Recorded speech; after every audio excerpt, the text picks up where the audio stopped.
History beyond sleep. The place where history's darkest secrets refuse to stay buried.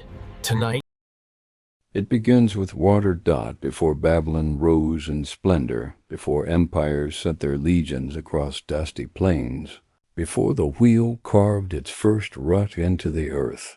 There was only the hush of two rivers winding their way through the cradle of the world, Tigris, Euphrates. Ancient names for ancient veins, feeding a land where the sky poured its dreams into the soil.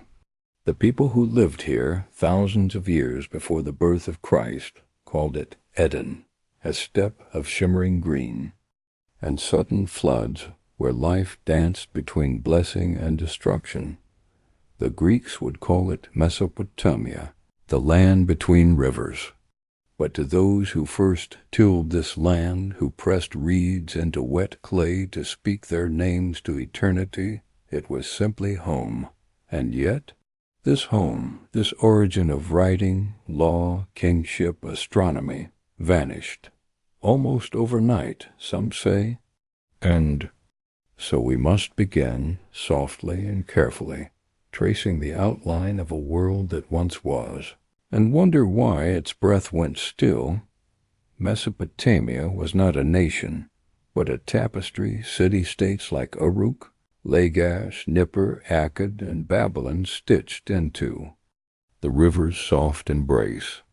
Each bore its own god, its own dialect, its own songs sung to the rising sun. In the south, the Sumerians built with mud brick and myth, raising ziggurats like stairways to heaven. Their priests studied stars and brewed beer. Their merchants traded lapis lazuli from Afghanistan and cedar from Lebanon. Their scribes gave us the first libraries, the first contracts, the first lamantations in the north. The Akkadians would rise, blending tongues and traditions, forming empires with armies and laws. Later still, the Babylonians, Assyrians, and Chaldeans would march across the same earth, inherit the same gods, and build the same towers, only to crumble again into dust. It was a land built not for permanence, but for rebirth, a pattern of rise and fall written into the very cycles of the rivers. And yet, something changed. Something broke that rhythm, and the silence that followed felt more like erasure than ruin. Imagine standing in Ur at dusk. The air carries the warmth of ancient fires and the scent of desert winds. Before you stretches a ziggurat of Ur Nammu, its base crumbling but defiant. Nearby, remnants of homes, canals, and courtyards, their layout still visible under the moonlight, like a forgotten poem waiting to be read. But what's missing is louder than what remains. No chants, no wheels, no children, no drums, no priest speaking the names of the gods, only wind and the low song of the jackal. How could something so vast, so advanced, so deeply rooted, disappear? Not slowly, not over centuries, but abruptly, like a candle snuffed in a darkened temple. The first signs of something unusual come not from the ruins, but from the records, or rather the gaps in them. Cuneiform tablets stretch across millennia, yet in key places they go quiet. Cities once mentioned daily fall from memory. Gods are demoted or renamed. Whole dynasties of kings are left off the lists. And the scribes, those careful guardians of time, offer no explanation. Scholars long chalk this up to natural causes. Climate shifts, salinization, internal unrest. But the suddenness with which temples were abandoned, ziggurats left half-repaired, and myths redacted hints at something deeper, a rupture not just of land, but of narrative. What if it was not nature alone that buried Mesopotamia? What if someone somewhere wanted us to forget? You see, Mesopotamia held more than cities and stories. It held knowledge.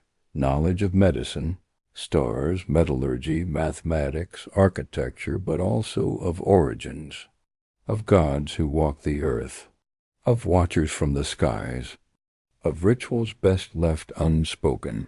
Perhaps it was this very knowledge that needed to be hidden, controlled, suppressed. For what if Mesopotamia fell not from weakness, but from being too aware? What if it glimpsed something in the sky, in the soil, in its own myths that could not be allowed to live on? There is an eerie calm to the ruins now, a deceptive tranquility, as if the earth itself agreed to the forgetting. But if you dig softly, not just with shovel and brush, but with imagination and patience, you begin to hear whispers of queens who reigned then vanished, of cities mapped once, then never again, of fires without war, of temples locked from within, of gods whose names were forbidden, and of a great silence that swept the land like a second flood. This journey will not be loud.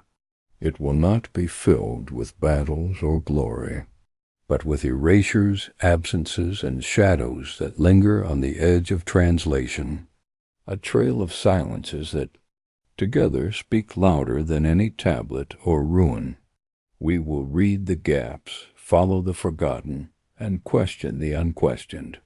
And through this, perhaps, we will understand not just how Mesopotamia vanished, but why someone may have wanted it to. So rest easy, dear listener. The answers wait in the quiet places, and we have only just begun. The clay does not speak loudly. It murmurs softly, a cracked language shaped by reeds and patience tucked into two crumbling walls and buried beneath centuries of dust. It tells no grand tales in golden ink, no thunderous proclamations, only the slow, methodical breath of a people writing their lives one impression at a time. And yet, what a life it was. Cuneiform, the world's first written script, was not just a tool. It was a sacred act, a magic that turned sound into symbol, symbol into permanence. From prayers to taxes, omens to myths, treaties to recipes, every part of Mesopotamian life was etched into tablets no larger than a man's hand.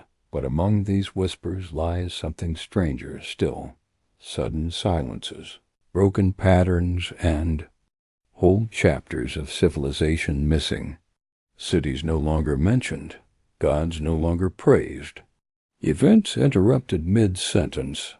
What if these were not gaps caused by time, but design?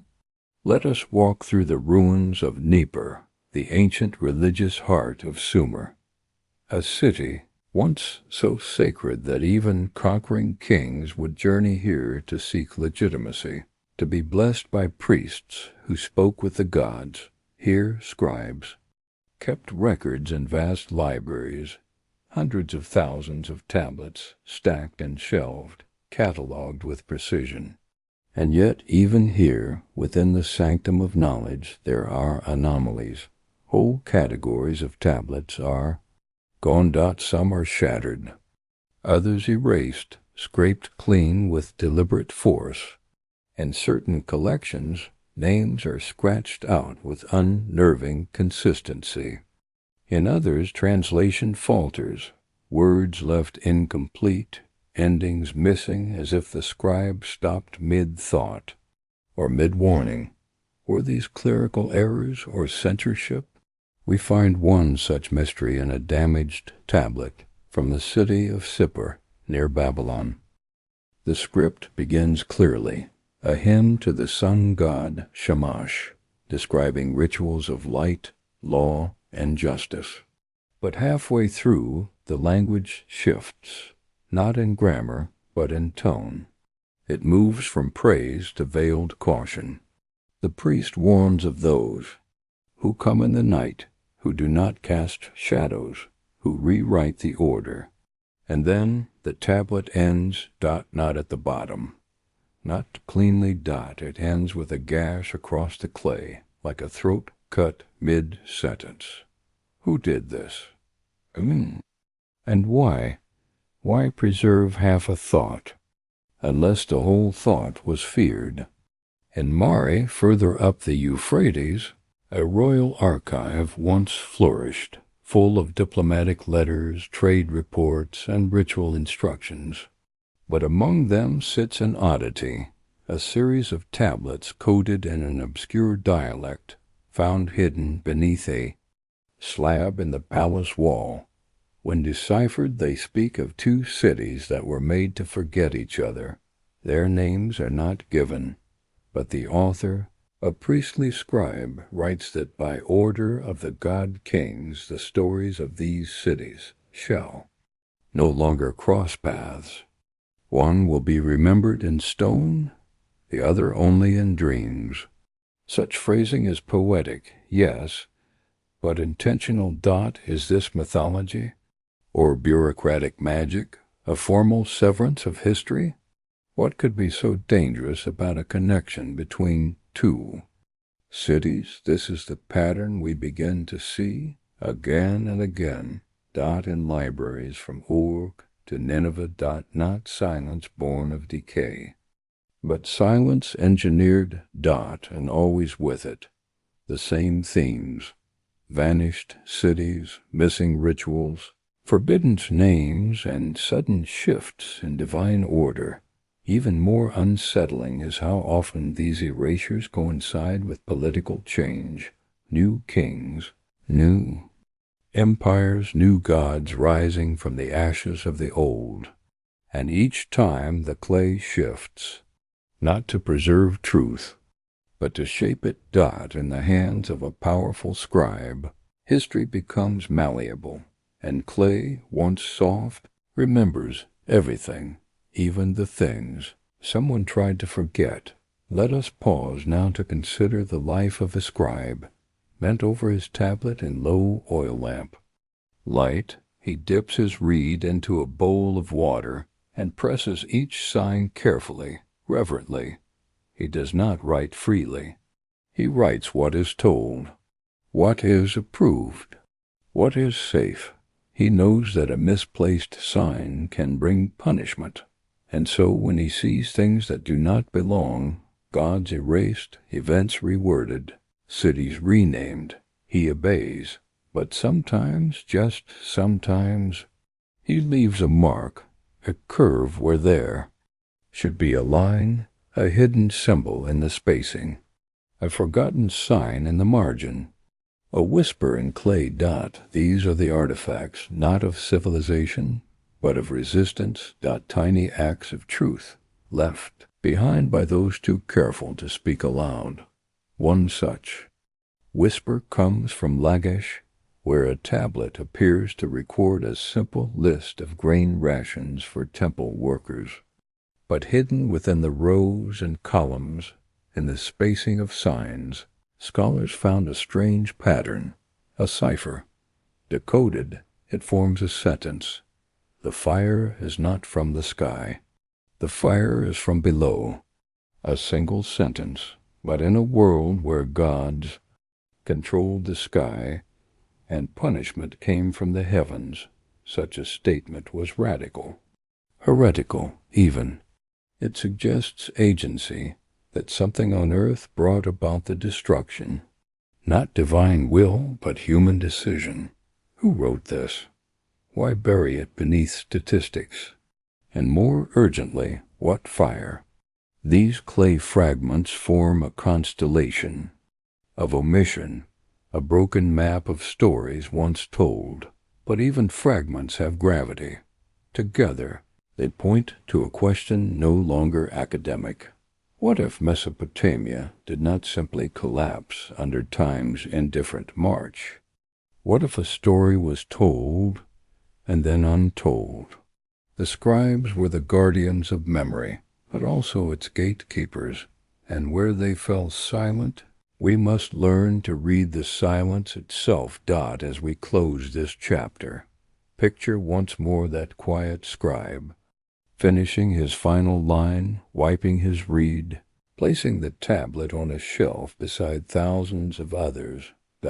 Did he know that centuries later a stranger would dig it from the dust?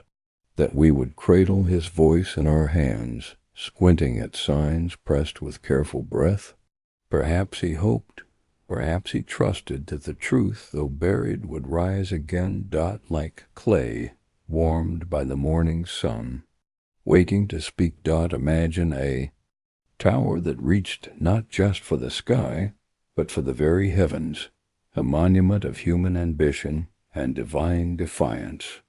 We call it Babel, a name whispered through time like a cautionary tale of pride and ruin. Yet beneath the layers of myth, what if there was something more, something real, something buried, something deliberately erased? Mesopotamia was dotted with ziggurats, step pyramids built to bridge earth and sky, temples where gods were believed to descend and kings ascended. Among these, one tower stands apart in stories, if not in surviving stone, the Tower of Babel, spoken of in later scriptures, as a symbol of confusion and collapse. But what was it truly? A religious folly? Or a sentinel of knowledge too dangerous to remain? The ancient city of Babylon, a jewel in Mesopotamia's crown, was home to towering temples and imposing walls. Archaeologists have uncovered foundations of ziggurats rising to staggering heights adorned with glazed bricks and mythic reliefs. Yet the precise location and true nature of Babel, the one that reached to the heavens, remains elusive, almost as if hidden by time itself. The biblical narrative tells of a single catastrophic moment, humans attempting to build a tower tall enough to rival the gods, and being punished with the confusion of tongues, scattering them across the earth.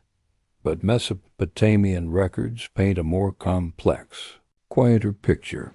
There are references to grand construction, to architectural triumphs, but also to sudden halts, to work abandoned mid-stone, to temples sealed off and forgotten. Consider the inscriptions from the reign of Nebuchadnezzar II, the Babylonian king who rebuilt the city's temples in glory and fury. His devotion to Marduk, the city's patron deity, is well documented.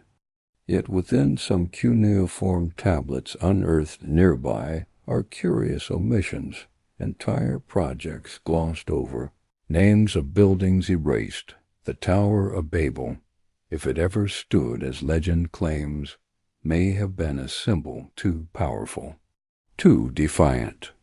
A monument not just to human achievement, but to human knowledge, and knowledge is a double-edged sword. The taller the tower, the closer it comes to the divine, the deeper the mystery of what it housed. Was it just a temple, or a repository of forbiddance? Secrets?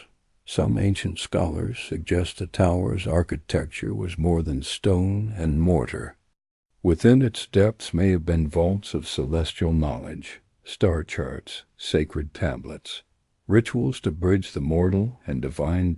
If so, it would explain the urgency of its erasure. For if knowledge could be held in stone, if power was embedded in its foundations, then controlling the tower meant controlling memory itself, and so we encounter something unsettling. Archaeological records show that many structures linked to Babylonian kings were deliberately dismantled or rebuilt over. This pattern of destruction and renewal was not always caused by war or natural disaster. In some cases, it appears systematic, intentional. The Tower of Babel may have been one such victim. What if the tower was raised not by gods, but by men? Men who feared the knowledge it contained, men who wished to prevent others from reaching the heavens, or learning truths that could unravel their power. The silence surrounding the tower's fate is as loud as any stone collapse. No grand tombstone inscriptions. No heroic last words. Only the slow burial by sand, time, and willful forgetting. The story does not end in myth. There are fragments of tablets that reference a great flame that consumed a sacred precinct. No invaders recorded. No siege described. Just fire. A cleansing fire. Was it accidental, or was it purposed? Many historians dismiss these fragments as poetic exaggeration or symbolic narrative, but when paired with other evidence of sudden abandonments and erased histories, a pattern emerges. The tower's destruction might have been a quiet conspiracy, a cover-up enacted with bricks, fire, and silence, its memory wiped from the public story, and relegated to myth. We must also consider the psychology of such an act. Erasing a tower is more than demolition. It is an attempt to sever connection between the past and the future, between the mortal and the divine. To forget the tower is to forget the ambition of those who built it. To forget the possibility that humans once dared to reach beyond. This chapter asks us to look beyond the visible ruins, to listen for the soft echoes beneath the rubble. For in the quiet earth of Babylon, beneath layers of sand and history, the tower's shadow lingers. It is a shadow cast not by the sun, but by fear. And in that shadow, the story of a vanished tower waits, still reaching, still questioning, still inviting us to wonder.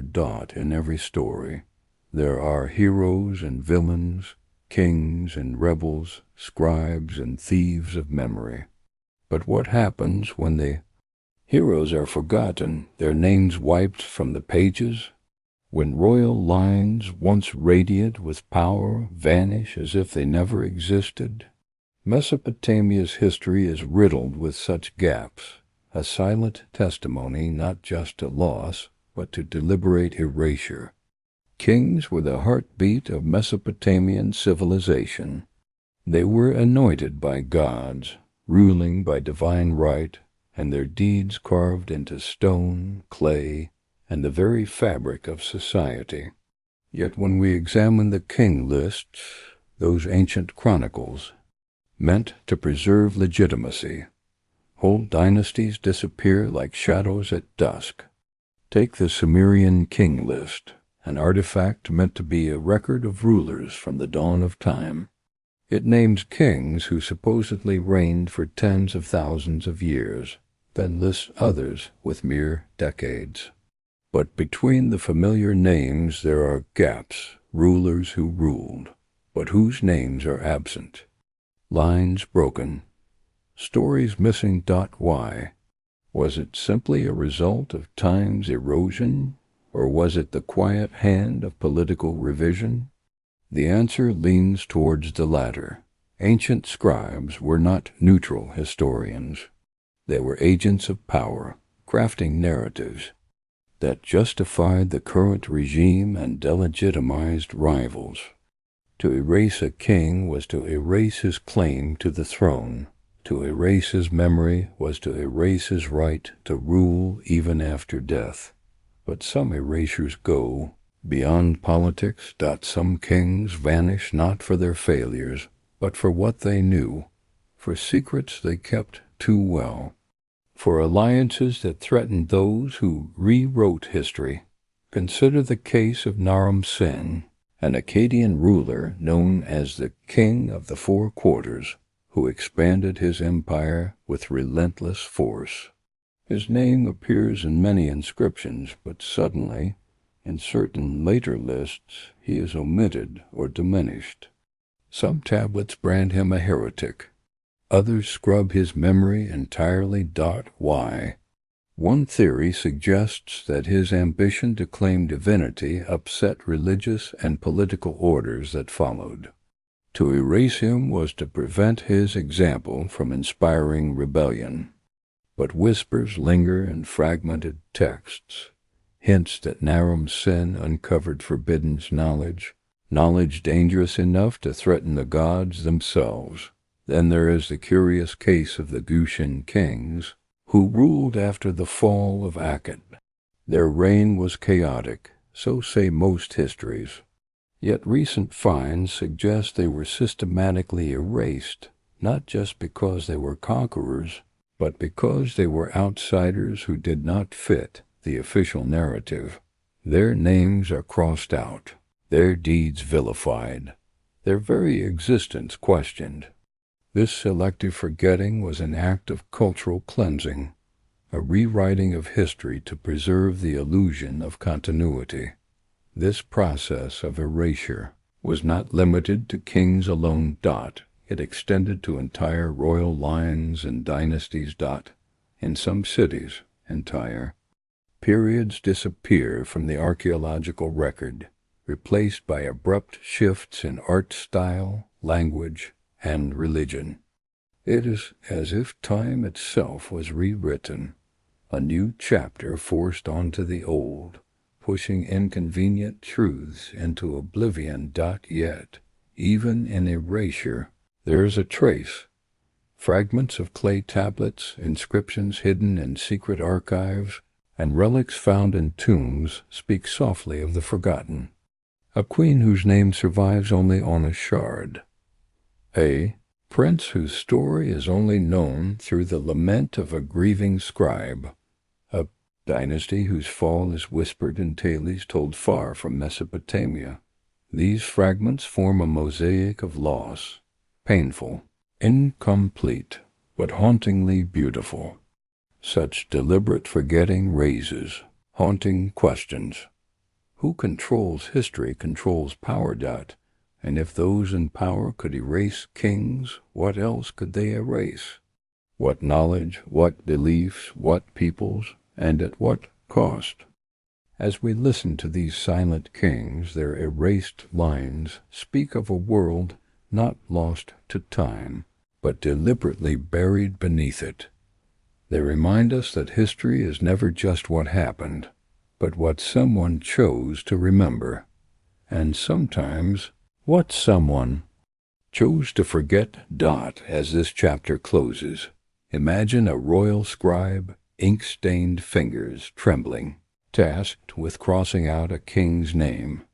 The weight of that act, the erasure of an empire's heart, the silence it lies behind. And the quiet hope that one day forgotten names might be spoken again. Sumer, the mother of cities, the cradle of civilization's dawn, once pulsed with vibrant life. Her temples echoed with hymns, her markets bustled with merchants, and her canals carried the lifeblood of harvests and hope. For centuries, Sumer was the heart that beat beneath Mesopotamia's shifting sands. Then, abruptly, the heartbeat stilled. A darkness settled over the land, a blackout not just of power, but of memory. The sudden silence is not easily explained by drought or invasion alone. What we see in the ruins and the records is a swiftness of collapse that feels unnatural. Almost as if a great hand had closed a book mid-chapter. The archaeological record shows a dramatic change. Cities once thriving, like Ur and Uruk, were suddenly abandoned. Temples left half-built. Canals unted. The great ziggurats that scraped the skies were no longer climbed. Even the stars, so sacred to Sumerian priests, seem to have been forgotten for a time. This is not the slow decay of neglect. It is a sudden extinguishing. What caused this blackout? Traditional explanations point to environmental disaster, salinization of soil from irrigation, prolonged drought, and over-farming. Indeed, the soil became salty and infertile, and the rivers shifted their courses. But even these natural changes unfold gradually, not with the startling speed we observe here. Then there are whispers of war, invasions from the east, the rise of nomadic tribes, the breakdown of trade networks. Yet, even war usually leaves scars, burned walls, battlefields, mass graves. In Sumer, the evidence is thin, the silence is too complete, almost as if the collapse was orchestrated, not chaotic. Could this blackout have been the result of deliberate sabotage? Waterways diverted or poisoned, temples closed, religious rites halted. Records and histories erased or altered. Such acts would require coordination, secrecy, and power. Power held not by kings or warriors, but by those who controlled knowledge. 1. Theory suggests the Sumerian blackout was a ritual cleansing, a purge of old gods, old kings, and old ways. But the speed and thoroughness imply more than ritual. They imply a cover up. And enforced forgetting. This leads us back to the scribes and priests. If the priesthood decided that Sumer's knowledge was too dangerous, they might have chosen to erase it. To bury it under silence and sand. To replace it with new stories, new gods, new kings. But not without leaving traces. These traces are found in fragmented tablets and distorted mythologies. And sudden shifts from Sumerian to Akkadian language. In new temples erected over old sacred sites. In the strange replacement of gods who once ruled the skies. The blackout, then, was not just a loss of life or city. It was a loss of story. The narrative that defined a civilization was severed, and in its place, a new narrative was imposed, one that suited the conquerors, the new priesthood, the rewriting of history. Yet, beneath this imposed silence, echoes persist, songs of lamentation carved into clay. Tales of cities sunk beneath waters, warnings of floods and fire, fragments of hymns to gods who vanished from official memory. As we listen to these echoes, we hear a civilization struggling to survive its own erasure. A people caught between remembering and forgetting. And in that struggle lies the true mystery. As this chapter closes, imagine the last priest of Sumer lighting a solitary lamp in an empty temple, his voice a whisper, his hands trembling as he records one final hymn, a hymn not just of prayer, but of farewell, and of hope that someday, beneath the dust and silence, the light of Sumer will rise again. In the vast enshadowed corridors of Mesopotamian myth, one story rises above all others, the Enuma Elish, the Babylonian creation epic, a tale sung to the rhythm of the cosmos and the birth of gods. It speaks of chaos and order, of divine battles and the forging of the world, a narrative meant to explain the heavens and the earth. Yet, beneath its grand verses, the Enuma Elish conceals mysteries that scholars have pondered for centuries. Within its lines lie odd contradictions, sudden shifts in God's names and roles, and whispers of stories overwritten, like pages torn from a sacred book. The Enuma Elish was not just a myth. It was a blueprint, a theological manifesto declaring the supremacy of Marduk, Babylon's chief god, above all others. It rewrote the older Sumerian pantheon, demoting once powerful deities to shadows, recasting divine hierarchies to suit the needs of new kings and priests. In essence, the epic was a declaration of power, divine and political, intertwined. But this rewriting was not smooth. The Enuma Elish carries scars.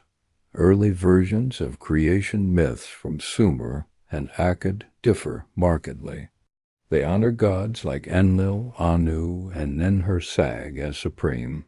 Yet in the Enuma Elish, Marduk rises to dominance in a violent cosmic battle, reshaping the divine order. How and why did this shift happen so suddenly? What was lost in the process, and who stood to gain? One theory suggests that the Enuma Elish was a deliberate attempt to overwrite history, to erase the old gods, their temples, their priests, and their followers. This was not merely religious evolution, but a form of ideological conquest. By rewriting the creation story, Babylonian rulers could assert their city's supremacy and legitimize their rule over former rivals. But why does the Enuma Elish contain contradictory fragments? Why do some tablets preserve alternate names and versions? Why do lines seem abruptly cut and stories unfinished? These fractures hint at resistance from scribes, priests, and people who clung to the older pantheon and its truths. Within the epic, some gods vanish inexplicably. Others are reduced to lesser roles or shadows of their former selves. One figure of particular interest is Tiamat, the primordial chaos dragon. In some versions, she is a goddess of creation, a mother of gods. In others, a monstrous adversary to be defeated and slain. This ambivalence speaks to deeper theological battles between old and new beliefs, between creation and destruction, between memory and forgetting.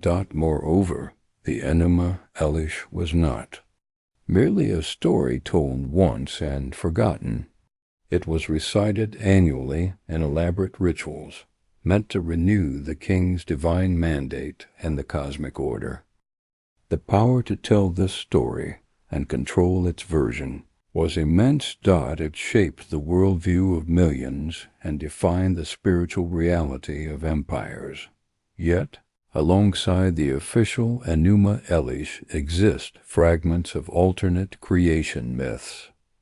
These fragments survived in hidden archives, secret temples, and in the margins of later text. They tell of gods ignored in Babylon's grand narrative. They tell of rituals erased. They tell of knowledge suppressed.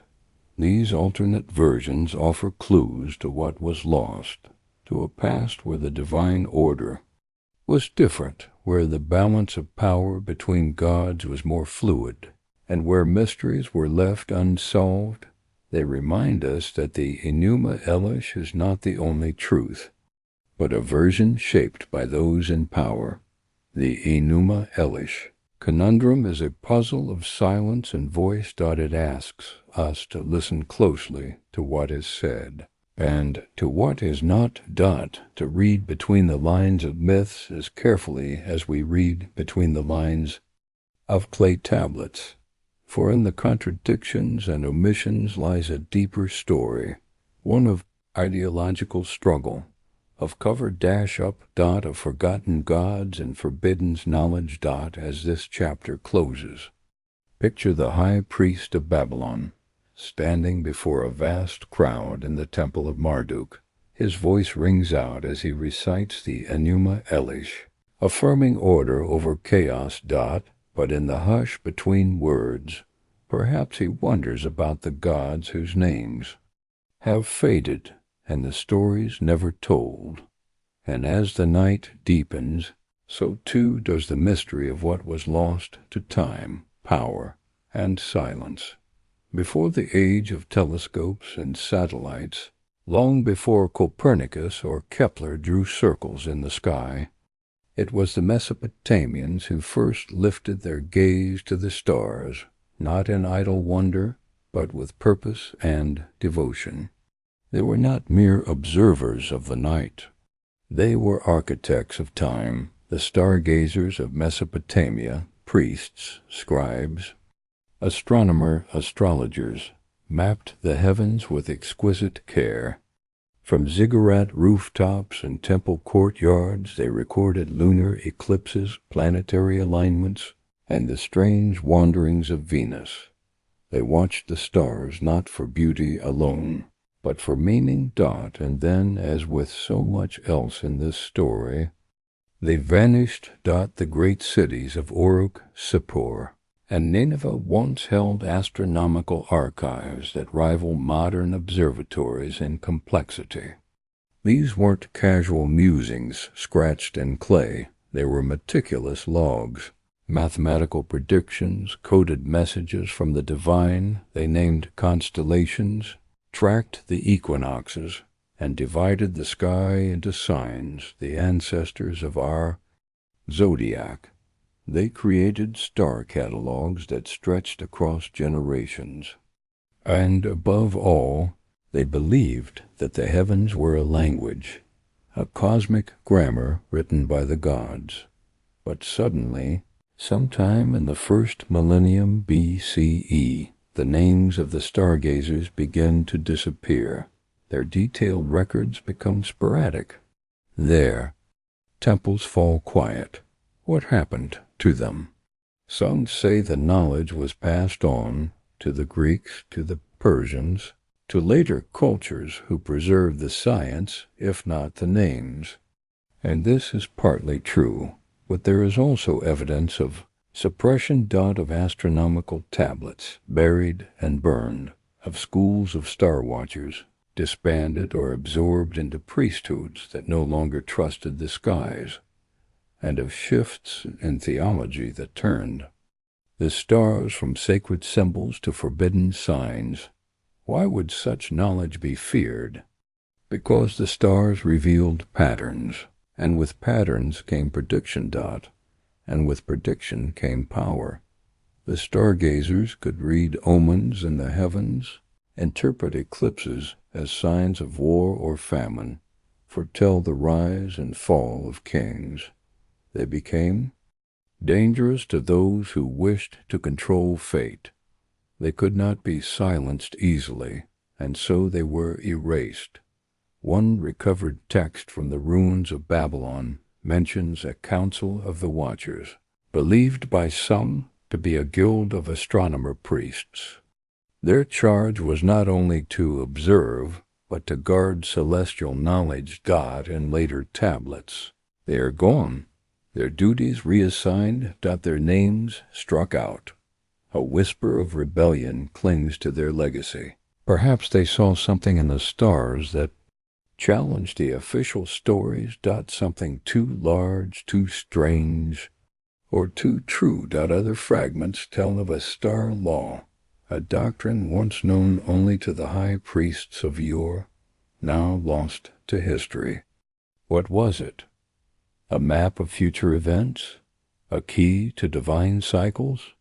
The tablets go silent just as the doctrine is mentioned. Again, we are left with the eerie sensation of deliberate removal.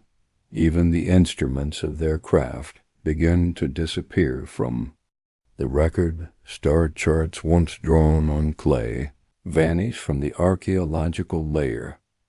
Celestial calendars are overwritten with newer, simpler ones. The once central role of the stars in state and religion quietly dissolves. What once governed empires now lives only in myth and besides speculation. This shift coincides with growing tensions between old priesthoods and new political regimes, especially under foreign rule. As Babylon fell to the Persians and later to the Greeks, much of the native cosmology was rewritten, reinterpreted, or outlawed altogether. To control the people's view of the stars was to control their place in the universe. And so, The stargazers were replaced, their wisdom reframed as superstition. Their names, like so many others in Mesopotamia, lost. But fragments endure. Clay tablets half burned, hidden caches beneath fallen temples. One fragment from a ruined ziggurat near Uruk reads, "The heavens do not lie, but men do." A quiet accusation.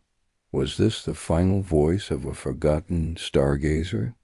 We must imagine the last of them standing on a ziggurat beneath a sky they knew better than their own skin, watching as their tools are seized, their records locked away, their students dismissed, knowing the stars would still move, but their meanings would no longer be read. And still they look upward. Still they believe the stars remain. And perhaps that is the most haunting truth of all. The same constellations that guided Mesopotamian sailors, kings, and shepherds still move above. Use. The same patterns shine, unchanged. But the meanings, those were buried. And it is in their burial that the cover-up deepens. As this chapter closes. Picture a sky over ancient Sippar, velvet black, scattered with diamonds. No lights, no noise, just silence and starlight. And a figure in robes kneeling, stylus in hand, whispering one final note into the clay. A message meant not for gods, but for us. Long before Babylon, before Ur and Akkad, before even the memory of empires was born, there stood Eridu. Older than myth, older than kings.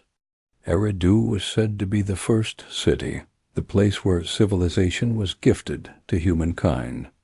Sumerian tablets whisper that the gods descended here first, that order rose from the watery abyss, and from this sacred ground all other cities were born, and then, as softly as it came into being, Eridu disappeared, not with fire, not with conquest, but with silence. Its disappearance is one of Mesopotamia's most haunting mysteries, because Eridu was not merely abandoned. It was forgotten. Archaeologists were astonished when they uncovered Eridu's layers, stacked like geological memory beneath the desert floor. 18 levels of temples, one built atop another, reaching back to at least 5,400 BCE. These weren't modest village shrines. They were complex, monumental, aligned with celestial markers and sacred geometry. At its heart stood the temple of Enki, god of water, magic, and hidden knowledge, a god who ruled the subterranean realm, who brought law and life. From the deep. And when the temple fell silent, so it seemed, did Eridu's claim to history. The runes show no great invasion. No signs of plague or famine. No mass graves or scorched earth. The people simply left. As if called away. As if told to forget. Even in the king lists, Eridu's name is treated with reverence, but only in the past tense. The kingship was in Eridu, and then it was taken to Bad-Tibir, double quotes, taken. Not lost, not stolen. Taken. As if by divine decree or by edict from forces more powerful than kings. Why? Why would the gods or those claiming their authority remove civilization's cradle from memory? Some scholars suggest environmental collapse, shifting water tables, salinization, or the silting of canals. But these are explanations crafted for comfort, not for truth. Other cities survived such changes. Eridu did not merely fall out of use. It was intentionally buried beneath time, ritual, and silence. The temple of Enki, central to Eridu's spiritual identity, is particularly strange in its abandonment. Later, Mesopotamian mythologies shift Enki's importance, even transfer his traits to newer gods like Marduk. As Babylon rose, Enki was rewritten, his role altered, his voice quieted. Could the fall of Eridu have been part of a larger campaign to rewrite not just political power, but cosmic order? Enki, after all, was said to possess the divine tablets of civilization, wisdom, craftsmanship, music, language, and law. To control Eridu was to control the source. If someone sought to own the story of creation itself, Eridu would have to be removed, erased softly, subtly, turned into legend rather than memory. Some esoteric traditions believe Eridu held more than temples, that beneath its foundations were vaults, chambers containing arcane knowledge no longer meant for the world. Whether metaphor or something more, the myth persists. Eridu housed secrets that made gods uneasy, and uneasy gods or rulers pretending to be gods have always had a solution. Erasure. Even the geography of Eridu changed. Over time, maps were redrawn, pilgrimages ended, the sacred became profane. And as the desert sands reclaimed the city, so too did time bury its truth. Only in the most ancient myths does its name echo, like a stone dropped into a forgotten well, but the ruins remain, quiet. Skeletal outlines in the earth. Trenches dug by cautious hands reveal walls shaped in patterns that defy simple categorization. A kind of architectural language no longer spoken. Scholars debate their meaning. Were these temples merely ceremonial? Or were they designed with purpose, astronomical, mathematical, perhaps metaphysical? One recovered tablet, damaged by centuries of silence, records a priest's lament. The gate of the abyss is closed. The voice of the deep is still. We have turned our faces from the source. We have covered the well. A closing, a sealing, not a forgetting by accident, but by intent. To walk through Eridu today is to move through a city that once began everything. Its silence is deeper than ruin. It feels sacred, or perhaps forbidden. Not merely a city lost, but a city hidden. In the eyes of the ancients, Eridu was not just the first city. It was the interface between heaven and earth, between water and sky, between mortal and divine. And in losing it, something vital was severed. A line of transmission, a cosmic memory, the blueprint, perhaps, of what civilization was meant to be before it was rewritten. As this chapter closes, picture the last priest of Eridu walking the edge of the dry canal, barefoot beneath the starlight. He carries no torch. Only silence. He reaches the Chia, denies the terror beneath the starlight. He carries no torch. Only silence. He reaches the closed gate of Enki's temple, touches its stone with reverence, and whispers a final prayer, not for survival, but for remembering, a prayer for the day, far in the future, when dust would be brushed away, and someone would ask, what happened here, and begin to listen. Names hold power. In the ancient world, they were not labels, they were essences. To name a thing was to give it shape, to draw it from the formless void into being. And, to change a name was no small act. It was a rewriting of identity, a soft reshaping of memory, and, at times, an instrument of control. In Mesopotamia, gods were not always eternal and unchanging. They morphed, merged, split, and were renamed across dynasties and empires. Like mirrors passed through fog, their reflections altered with each new ruler, each shifting priesthood. Yet beneath these shifting surfaces, something deeper remained, a story not of natural evolution, but of strategic erasure. Why would a god's name change?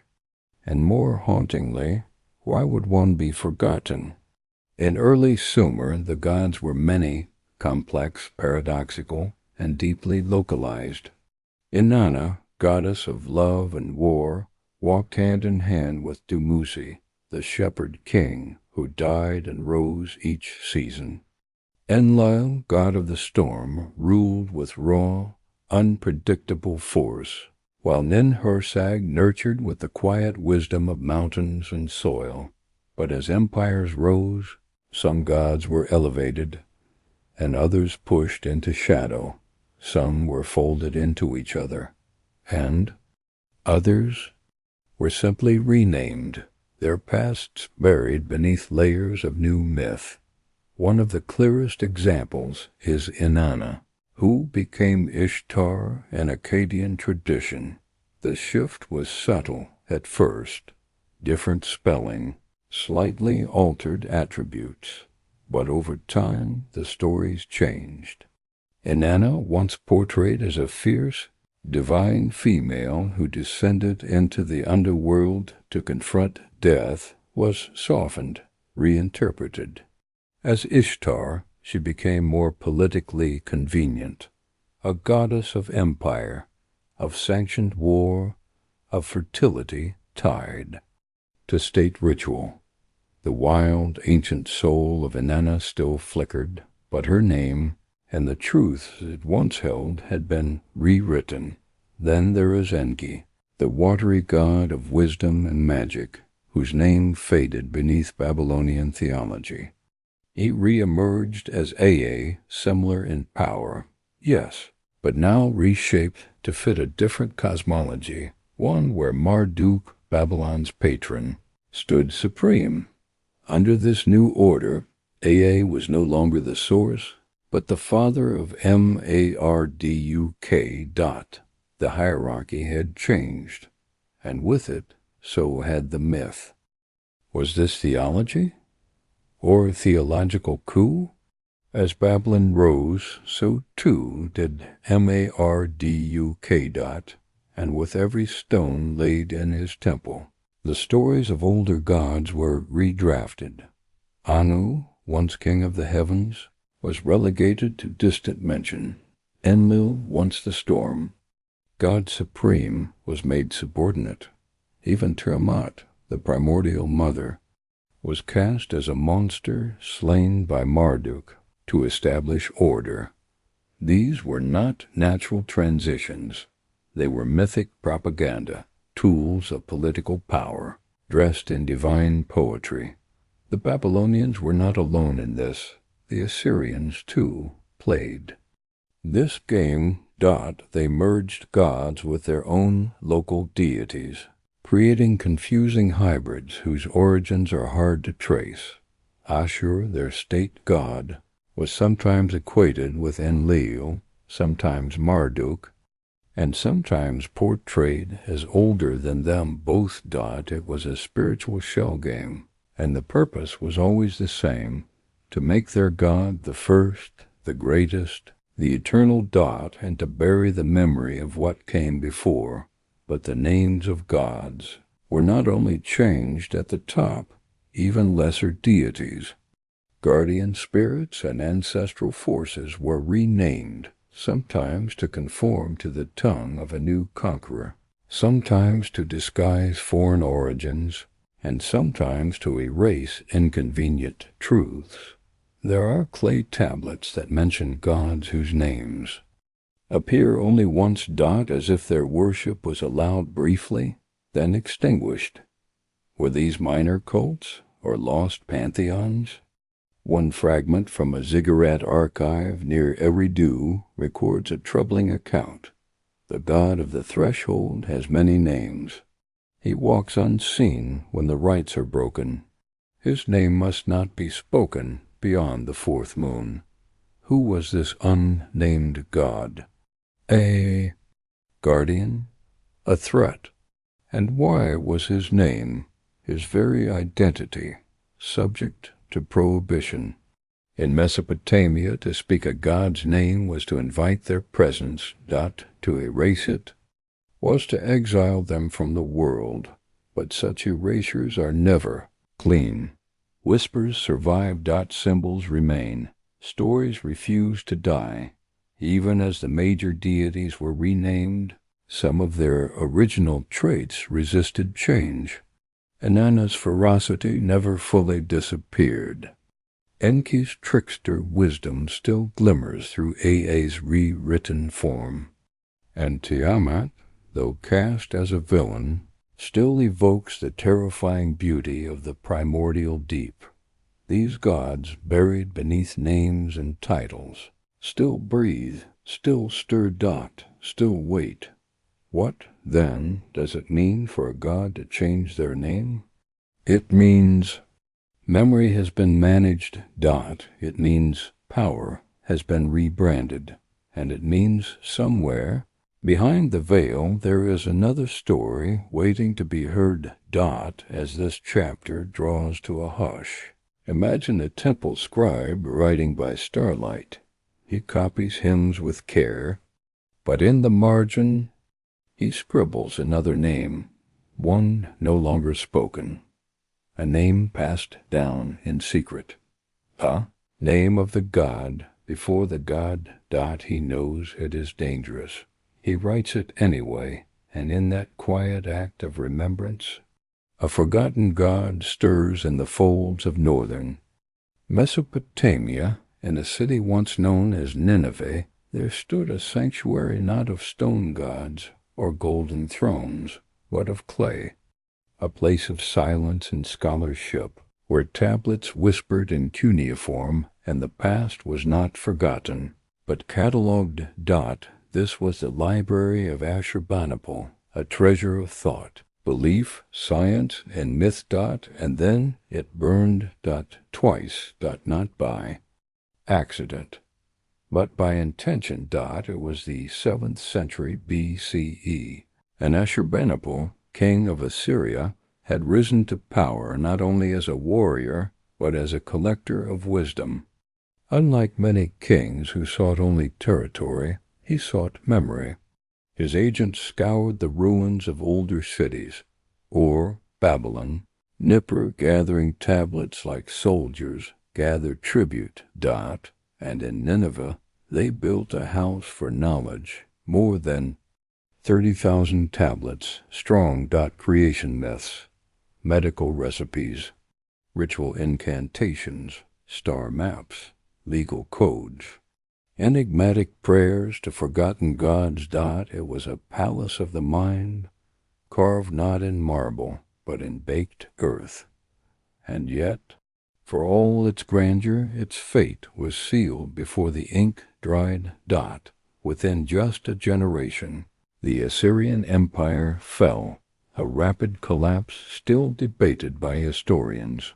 Nineveh, the proud city of kings, was laid to waste in 612 BCE, and the library was swallowed by fire. But curiously, that fire did not consume the tablets. It baked them, preserved them, almost as if history itself intervened to save its own skin. Yet, centuries later, it burned again. Not with flames, but with silence. Many of the tablets, once unearthed by archaeologists in the 19th century, were hoarded, mislabeled, or never translated. Some were lost in museum vaults. Others fell into private hands, never to be seen again, and some were simply deemed unimportant. This was the second burning, a quieter one, a forgetting not of smoke, but of neglect. What made the library dangerous? Why would knowledge preserved for thousands of years be so carefully assembled and then so deliberately buried? Some believe the answer lies in what was not meant to be found. Among the administrative records and ritual texts, there are tablets that hint at prohibited histories, accounts of cities that no longer appear on maps, rituals invoking gods whose names had been erased centuries earlier, celestial events recorded with unsettling precision, eclipses, conjunctions, comets, prophecies that may have predated the Bible. One especially troubling tablet, fragmented but partially translated, speaks of a kingdom of clay men that rose before the flood and spoke the language of smoke and wind. Another references a city without death hidden beyond the seventh hill of stars. These may be metaphor, they may be myth, or they may be traces of stories someone wanted forgotten, stories that didn't fit the official version of history. Ashurbanipal himself claimed he could read the complicated tablets of Sumer and the dark script of before the flood, a strange boast, one no other Mesopotamian king dared make. Did he possess records older than known history? If so, where are they now? Why were some of the most cryptic texts found hidden deep in storage chambers, sealed beneath more acceptable knowledge? There are rumors, unproven but persistent, that certain tablets disappeared during early European excavations, that collectors, startled by what they found, destroyed or concealed evidence of inconvenient truths. Few even speak of tablets that described alternate origins of mankind, of watchers from the stars, of pacts made in the first city, but such claims are shrouded in speculation. What matters more is the pattern. Knowledge gathered, then hidden, then silenced twice, even today. Vast portions of the library remain untranslated, thousands of tablets sitting untouched in museum drawers waiting, or perhaps avoided. There are those who believe some tablets contain coded messages, maps, instructions, perhaps warnings meant for a future time, meant for a civilization capable of listening. Are we that civilization? Or are we too afraid to hear? What is certain is this: the library of Ashurbanipal did not die in its fire. It survives quietly. And within it lies a counter-narrative to what we think we know about the ancient world. About Mesopotamia. About ourselves. As this chapter comes to rest, picture a dusty storeroom beneath the British Museum. A wooden crate marked untranslated. Inside, rows of clay tablets, cracked but whole, unread for 2,700 years. The script tight, elegant. The voice of someone long gone, but not silent, not yet. And if we listen closely enough, perhaps we'll hear what was meant to survive the fire. In the vast expanse of ancient Mesopotamia, where rivers braided the earth like silver threads and cities rose and fell like tides, a curious artifact challenges the very foundations of what we believe. A map, not a mere sketch, but a detailed representation of lands and waters, mountains and stars that should not exist, found etched into a clay tablet, its origins traced back thousands of years. This map defies time. It shows a world, both familiar and strange, blending the geography of the known with territories that vanish from all other records. It suggests a knowledge of lands and seas far beyond the reach of the scribes who crafted it, known as the Imago Mundi, or image, of the world. This map is small, no larger than a modern postcard. Yet its details speak volumes, a circular earth surrounded by a band of water, with cities placed along its edge and mysterious regions beyond. At its center stands Babylon, crowned by the Euphrates and Tigris, the twin arteries of life. What makes this map extraordinary is its inclusion of places that do not appear in any other Mesopotamian text. Islands adrift in a boundless ocean, mountain ranges that seem more myth than reality, and rivers flowing into the void. Some scholars believe these are symbolic, representing cosmic or spiritual realms, but others argue for a more literal reading. If the map is literal, how did ancient Mesopotamians acquire such knowledge? Did they sail beyond their familiar rivers, charting coasts unknown? Or did they inherit this knowledge from a lost civilization, one predating even the Sumerians?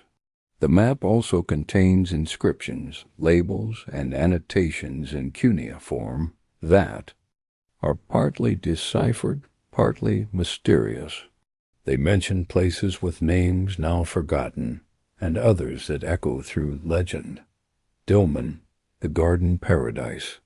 Mashu, the twin mountains guarding the underworld, and even hints at a land of no return.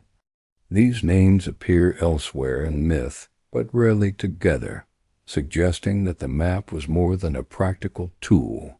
It was a spiritual and political statement, a vision of the world as understood by a select few. Its very existence raises unsettling questions. Who created this map? Who commissioned it? And why? Was it meant for kings planning conquests? Priests divining fate, or secret societies guarding forbidden knowledge? Some theories propose that the map was a relic of a pre-flood world, passed down through oral and written traditions. Others see it as a deliberate forgery, created to assert Babylon's centrality in the cosmos and the known world.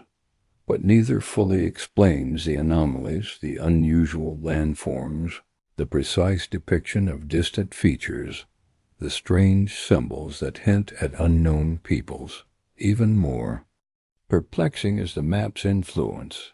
Subsequent cultures, from the Greeks to the Persians, seem to have drawn upon its imagery, weaving it into their own cosmologies and cartographies. Could this tablet be the original seed from which later world maps sprouted?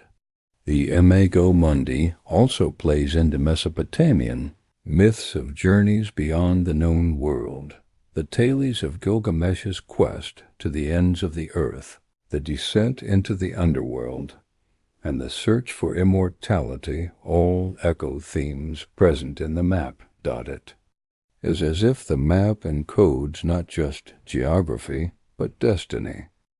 But the map's presence is also a clue to another kind of cover -up. Its details challenge accepted histories, suggesting Mesopotamians knew more than they were permitted to share. If such knowledge existed, why is it so rare? Why have so few tablets survived?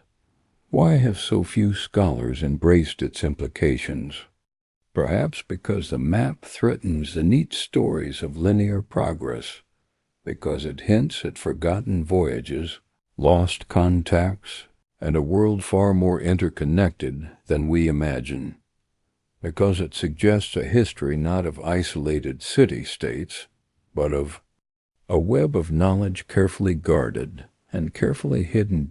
As this chapter closes, picture a dimly lit room in a museum, a single tablet illuminated beneath glass. Its surface cracked and worn, its markings half erased. And a scholar leaning close, fingers tracing the ancient lines, whispering, "Who drew you? What did you see? And why did you disappear?" In the long, low hush of southern Mesopotamia, where wind combs through the reeds and time pools in cracked earth, there lies a mound of ruin known to archaeologists as Nuffer. Beneath it sleeps the ancient city of Nippur, a place once sacred, not for kingship or conquest, but for something older and more enduring, words.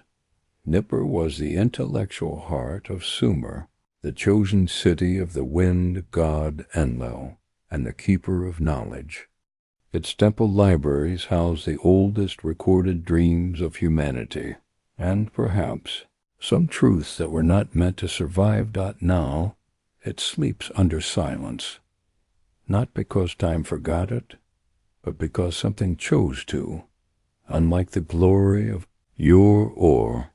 The violence of Nineveh, Nippur never rose as an imperial capital.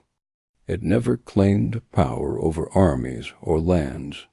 Instead, it ruled the invisible world of stories, of rituals, of law. Its scribes were not mere clerks. They were memory keepers. And their archives, painstakingly etched into clay, formed one of the greatest libraries of the ancient world. Thousands of tablets have been found in Nippur, but only a portion has been translated, and many remain deliberately untouched, buried again not by nature, but by bureaucratic delay, lack of funding, or something more subtle, avoidance. For some of the tablets discovered here do not conform to known history. They speak of multiple beginnings, not one of gods who arrived from the sky after the flood, of laws older than kings, older than temples, written in the time before voice. One fragment, discovered in the late 19th century but rarely cited, reads, "The first law was not given, it was remembered. The stone was not carved, it was uncovered. The lines are cryptic, but they suggest something troubling to the orderly arc of human development, that knowledge in Nippur was not invented, but retrieved. The archives also contain curious duplications, tablets copied in different eras, with subtle changes.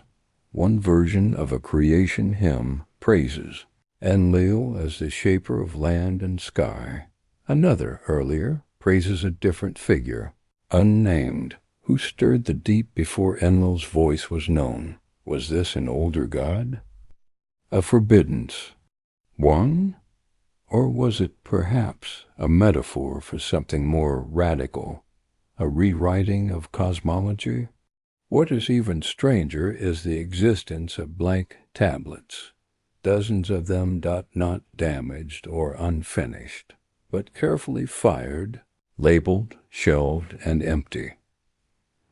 Some bear titles like Testimony of the North Wind or Measure of the Hidden Ones, but their surfaces are smooth, as if whatever was once written was removed or never meant to be read in this age. The scholars who excavated Nippur were often puzzled by its contradictions. It was a city of priests, yet its gods often contradict each other. It was a city of law, yet its records contain paradoxes. Rulers who ruled before time, calendars that reset unexpectedly, ceremonies for breaking the false year. What did they know of time that we have lost? Among the most haunting discoveries is a collection now called the 7 Tablets of Returning, not to be confused with the Babylonian creation myth. These tablets appear to outline a cycle where civilizations rise are guided by the Watchers, fall into corruption, and are reset by floods, fire, or silence. The cycle, it claims, is eternal. And Nippur's role is to remember it, even if others forget. This paints Nippur not just as a city of archives, but as a kind of anchor, a place where knowledge is preserved across cataclysms, which may explain why it was never allowed to rule, and why it was protected, but also constrained. There are signs that kings feared Nippur's scribes, and signs that some sought to control, alter, or bury what they kept. One cuneiform inventory lists tablets restricted by the High Fire Order. These texts have never been found, but their titles are chilling. On the origin of the moon's shadow, the third descent of the Flame King, what the stars whispered before the noise, were these myths or memories, and who or what ordered their removal? Modern scholars sometimes dismiss Nippur's strangeness as scribal play, poetic metaphors without real meaning, but perhaps they dismiss too easily. Perhaps the metaphors were veils, soft disguises for truths too strange, too disruptive, or too sacred. As with all Mesopotamian ruins, the greatest mystery is not what we've found, but what's missing. In Nippur, it is not just the lost tablets that matter. It is the gaps between them, the intentional erasures, the silences encoded into the archive itself, like pauses in a song. They tell a story we have yet to hear. As this chapter draws to stillness, picture a scribe of Nippur seated in the temple's high chamber. The night is quiet. He holds a blank tablet in his lap. He begins to inscribe, but after the first line he stops. He erases the mark, and instead he writes a title for the time after silence, then places the tablet, empty, upon the shelf. Waiting. There are whispers in the old texts, not always clear, not always welcome, of beings who do not fit neatly into the categories of God or man. They are not worshipped nor entirely feared. They are simply present. Watching. Waiting. Moving in the undercurrents of myth, they are called the Apkallu in some texts, sages, demigods, beings who emerged after the flood, or perhaps before it, bearing knowledge mankind had once forgotten. Some say they rose from the Abzu, the deep freshwater abyss. Others say they descended from the stars, but many agree on one haunting truth. They watched from beneath the river. The Abzu, the sacred aquifer beneath the surface, the watery realm of Enki, was believed to be both source and sanctuary. To the ancients it was no mere metaphor. It was a real place, a reservoir of wisdom, a threshold between the mortal and the divine. It was from these waters, so the stories go, that the watchers emerged, clad in robes of fish scale, eyes like polished obsidian. They moved between worlds, teachers, protectors, and perhaps wardens. But what were they watching for? In the temple of Eridu, where the cult of Enki once flourished, tablets speak of 7 who rose from the river, bearing tablets not made by human hands. These 7 Apkallu were said to have taught mankind agriculture, writing, measurement, music, the very scaffolding of civilization. But later myths take a darker turn. They suggest that after the flood, when man was no longer pure, the Apkallu were forbidden to walk openly. They withdrew into the deep, into rivers and lakes, or into hidden chambers below sacred cities. And from there, they watched. Were they gods or something else? Some later texts call them men who are not men, voices beneath the water, or keepers of the cycle. The Book of Enoch, written long after Mesopotamia's fall, contains eerie echoes. It too speaks of watchers who descended, gave forbidden knowledge, and were punished for it. Could these myths have the same source? And could the river, the sacred boundary, have been the veil between truths? The Euphrates, especially, is bound to these tales. Its course was once dotted with temples, ziggurats, and shrines. Many were constructed not just near the river, but over it, as if the builders sought proximity to something below. In Sippar, Lagash, and Uruk, old wells and sub-temples point downward, not just for water, but for contact. And one fragmented ritual text found near Ur a priest invokes. Ones below who count the moons in silence, who measure not by light, but by return, who keep the truth in mirrored flow. This is not the language of myth. It is the language of witness. Of those who knew someone or something was watching. From below. Archaeologists have uncovered peculiar underground structures beneath several Mesopotamian temples, stone-lined shafts, sealed tunnels, aqueducts that serve no clear hydraulic purpose. Some of them align with celestial events. Some seem built purely for descent, but to what end? Who or what was being approached? There are hints in the exile myths that the watchers were not entirely trusted, that their knowledge, while powerful, could be misused. In one clay tablet, partially translated and still under debate, a scribe writes, "The sixth among them taught the language of flame. The seventh drew the shape of the wheel. But the fifth unsealed the eye." The eye, in Mesopotamian symbology, often represents perception, divine insight, but also danger. To unseal. It may have been to grant mankind knowledge it was not ready to bear. Was that the fall? Was that the reason the watchers retreated?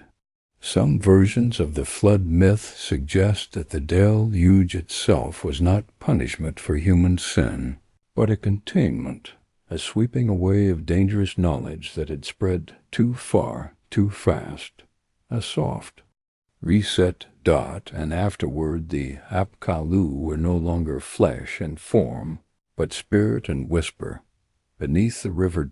Always near, but never fully seen. In the ruins of Nippur and Kish, riverbank inscriptions show symbols not found in other city archives. Repeated patterns of fishmen, spiraled stars, and what appears to be water flowing upward. Perhaps symbolic, perhaps not. Some of these glyphs appear in cave systems as far away as Anatolia. Coincidence? Or did those who knew of the watchers travel, spreading fragments of the memory elsewhere? Modern scholars tread carefully here.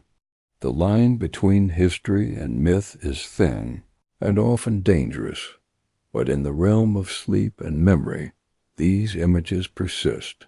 The beings who taught, then vanished. The water that hides, but does not destroy. The watchers beneath the river.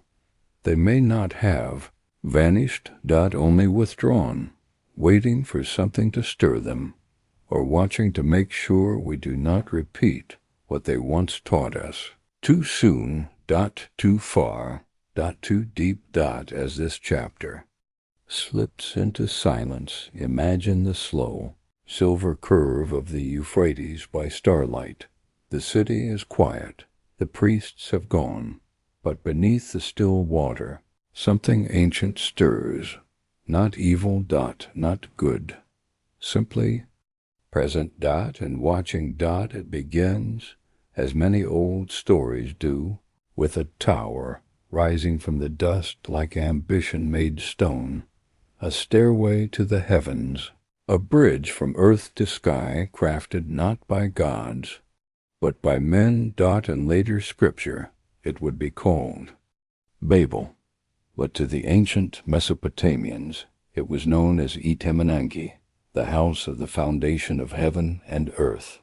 And unlike many myths, this one left ruins behind. Its bricks still whisper the shape of a question the gods once feared. What happens when man begins to reach too high?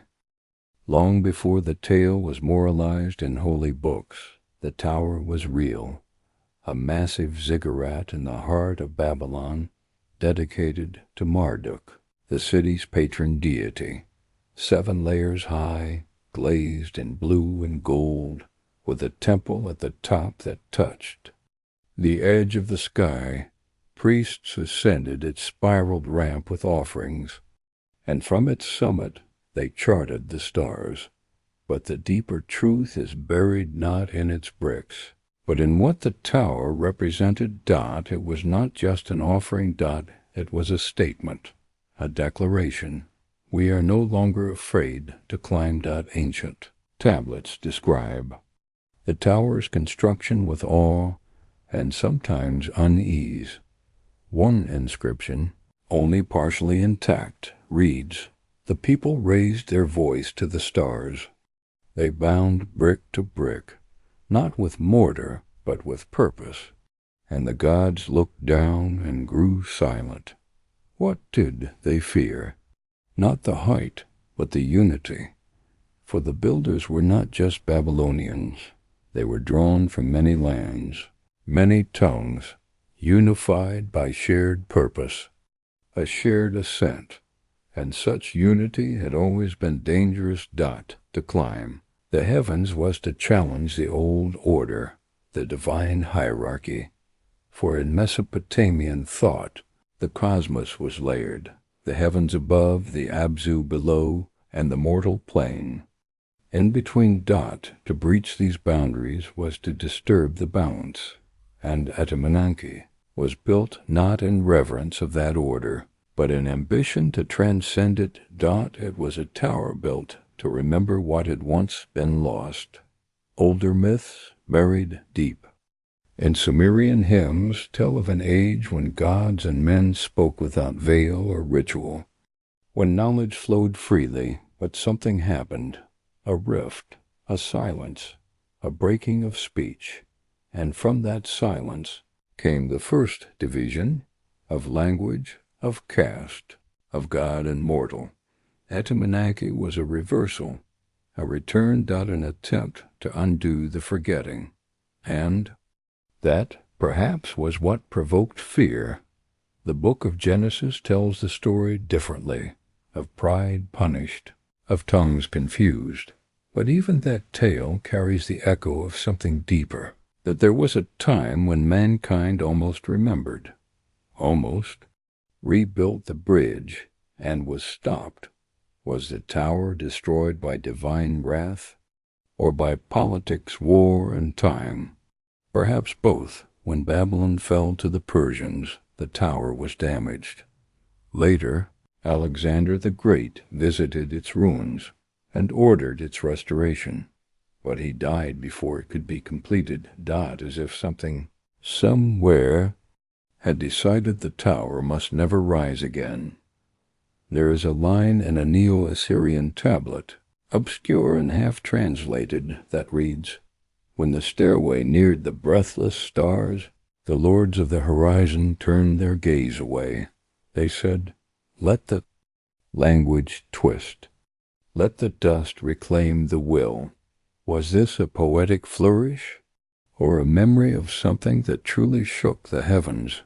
Some have speculated softly, carefully, that the tower was more than ceremonial, that it may have been aligned with celestial bodies, not just for worship, but for observation or even contact. Ziggurats across Mesopotamia show precise star alignments.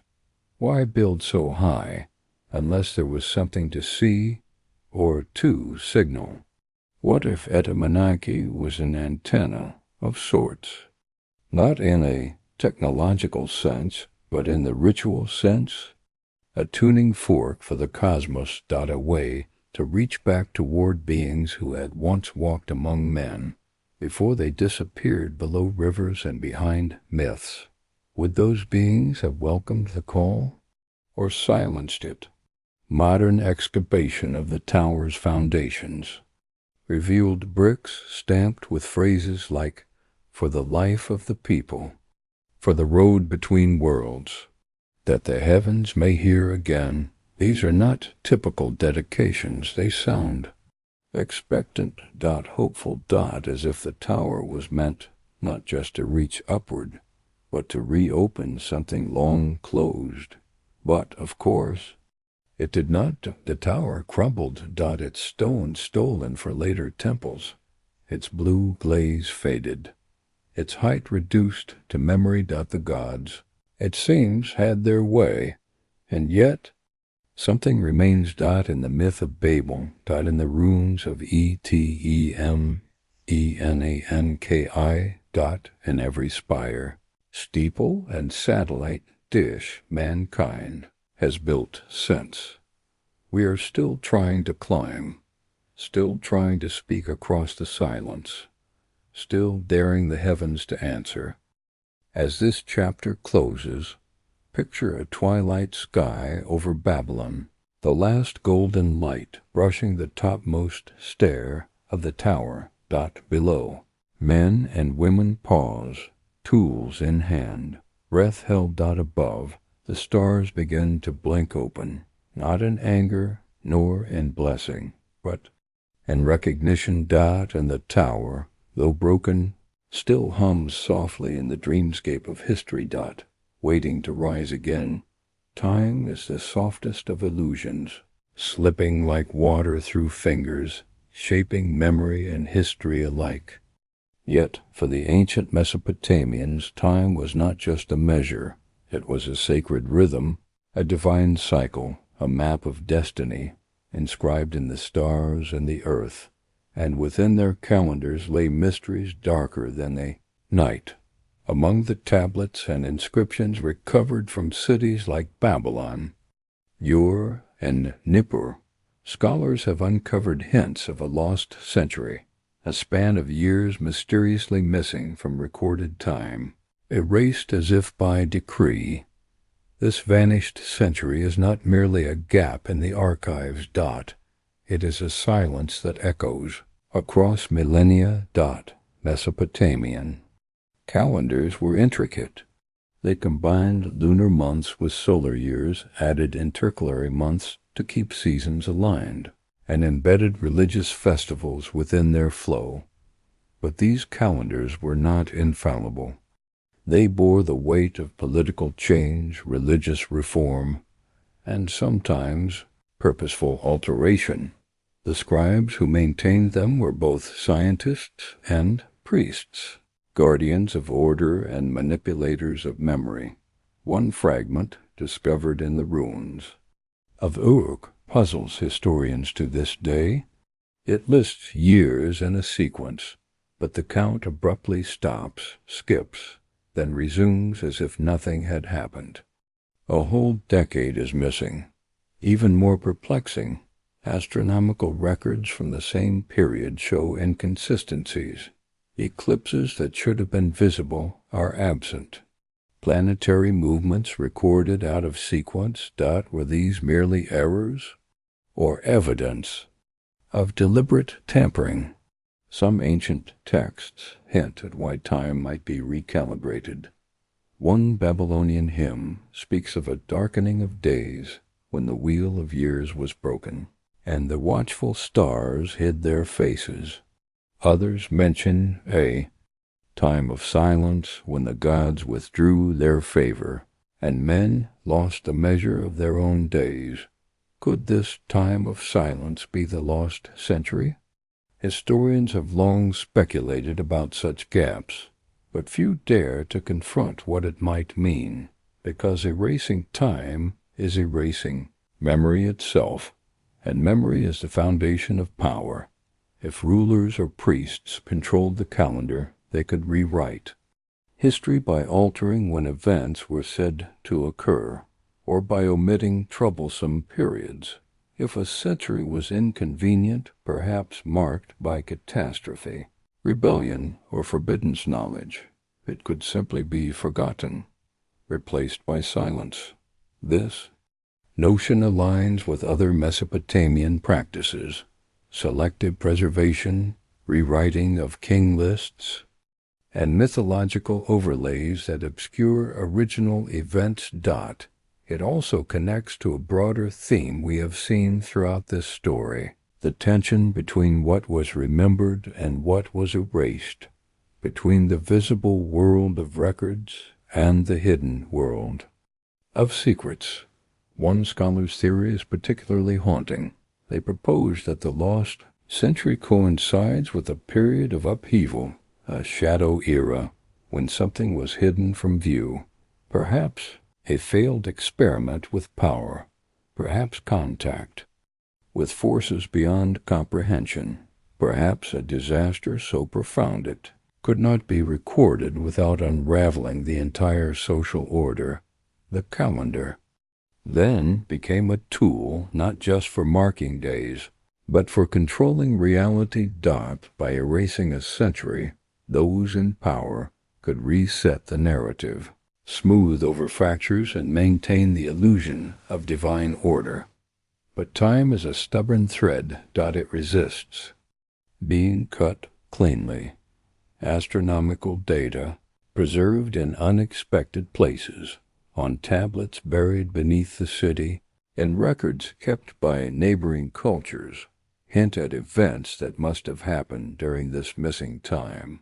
Eclipses, comet sightings, even early references to flood myths appear displaced, their timing out of sync. The past speaks in riddles. Some Mesopotamian myths offer poetic clues. They tell of a century of shadows, when the world was veiled in night, and the waters rose higher than ever before, a time when the gates of heaven were closed, and the voice of man was lost.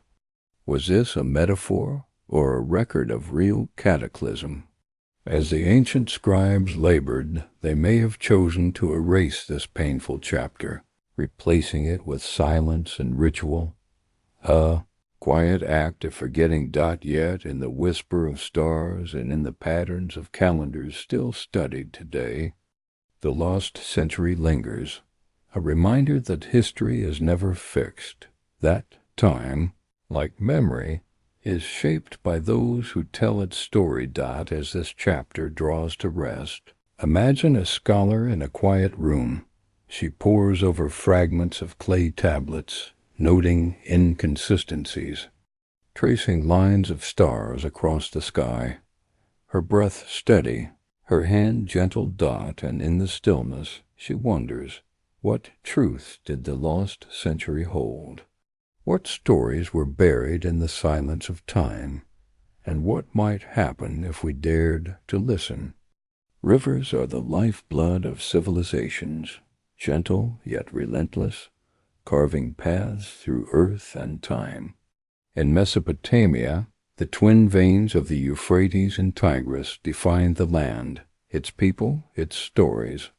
But what happens when a river changes its course? When the waters shift, sometimes overnight, altering the landscape, the fate of cities, and even the flow of history itself. This is the story of a river that changed, not slowly, but suddenly, leaving behind ruins, mysteries, and questions whispered in clay. Ancient records speak of floods, great inundations that both nourish and destroy. But beyond the expected floods, some texts hint at more profound shifts. In the city of Ur, tablets describe the river's flow as a living thing, breathing and wandering. They speak of times when the river turned its face, abandoning channels and carving new ones with unpredictable will. These events were catastrophic. Entire settlements were cut off, crops drowned, trade routes broken. One particular event, recorded in the annals of a Babylonian priest, ascribes the Euphrates diverting abruptly. In the month of Abu, when the sun hung low, the river fled the city's side, leaving cracked earth and empty docks where ships once rested. The date is vague, but the consequences are clear. A thriving city plunged into crisis. Archaeological evidence supports these accounts. Layers of sediment show sudden changes in river paths. Ancient canals and harbors lie buried beneath dry. Plains. Cities once bustling with life became ghost towns overnight. Why did the river change? Some suggest natural causes, earthquakes, sediment buildup, climate shifts. Others whisper of something more deliberate. Ancient engineering in Mesopotamia was advanced. Could canals and dams have been manipulated to redirect the flow? For what purpose? A controversial theory proposes that political factions used water as a weapon. By diverting the river, they could starve rival cities, control trade, and rewrite the balance of power. Water, after all, was life, and the one who controlled it wielded immense influence. But there is another mystery woven into this watery tale. The sudden abandonment of cities along the river left behind tablets, temples, and artifacts untouched, as if their inhabitants fled in haste. Among these ruins, some tablets speak cryptically of a great silence and waters that hide what the eyes cannot see. Could the river's change have concealed secrets, or washed away truth too dangerous to remember? In the ancient epic of Gilgamesh, the river plays a symbolic role, a boundary between life and death, between known and unknown. To cross it is to face transformation. To be left stranded by it is to be forgotten. Today, satellite images reveal ancient riverbeds hidden beneath deserts. Ghost channels trace the paths of vanished waters, like scars upon the earth. These channels tell a story of change, loss, and rebirth. As this chapter settles, imagine the soft murmur of a river at dusk. The water slipping past reeds and stones, indifferent to human ambition. A river that once changed course, and in doing so, changed history itself. In the heart of Mesopotamia, where the wind moves like an old scribe across dust-covered ruins, there exists a curious record, not a myth, not quite history, but something suspended between both. It is called the Sumerian King List, a document carved into clay and stone, recited in ritual and copied for centuries. It lists rulers one after another, the lengths of their reigns, the cities they governed. On the surface it is orderly, but read deeper, and it begins to unravel time itself. For some kings are said to have reigned for thousands of years. Others ruled in cities that no longer exist, cities swallowed by river shifts or erased entirely from history. And most curiously, entire dynasties are missing. Omitted. Forgotten. As if someone long ago edited the very timeline of mankind. The Sumerian King List was first found on a 4,000-year-old clay prism, now kept in Oxford. Other versions have been discovered in Ashur, Nippur, and Larsa, each slightly different, yet hauntingly similar. It begins before the flood. A line of antediluvian kings, some reigning for 28,800 years, others for 36,000. These figures defy logic, they defy biology, and yet they are written with solemn certainty. After kingship descended from heaven, Eridu became the seat of kingship. In Eridu, Alulem became king. He ruled for 28,800 years. So begins the King List. A record not of men, but of demigods, beings who reigned before the flood, a term echoed not only in Mesopotamian myth, but across other ancient traditions. The deluge, the great inundation, the reset. Was this merely myth-making, or a fractured memory of a time when civilization wore a different face? Then, after the flood, the rains become more realistic. Kings rule for decades, not eons. Cities are familiar, or Uruk Kish, but something unsettling lingers beneath this. Neat structure. Whole dynasties are missing. Historians call it a compression or telescoping of history. But the question remains, why would someone compress time? Some scholars believe the list was used as political propaganda, created to justify certain lineages, erase inconvenient rulers, or bestow divine legitimacy on those who seized power. But even that explanation leaves gaps. For some of the missing, rulers were powerful in their day. Their names are found in economic tablets, boundary stones, even temple inscriptions. Yet in the king list, they do not exist. Take, for instance, the case of Sargon of Akkad, founder of one of the earliest empires in recorded history. He appears in many royal inscriptions, yet his name is conspicuously absent from some versions of the list. Why? Was it political rivalry or something deeper? The king list also speaks of cities that no longer appear on any map, places like Bad Tibira, Larak, Sippar before Sippar, and Shuruppak of the First Light, cities whose exact locations remain unknown, though some archaeologists claim to have found traces beneath riverbeds and forgotten plains. Could these have been real cities, or metaphors, or both? One version of the king list includes a footnote, rarely translated, that reads, "These are the names we were allowed to write." The others remain unwritten, but not unknown. It suggests censorship. Someone, somewhere, decided which kings were safe to remember, and which were not. Some believe the antediluvian reigns reflect celestial cycles, encoded as years.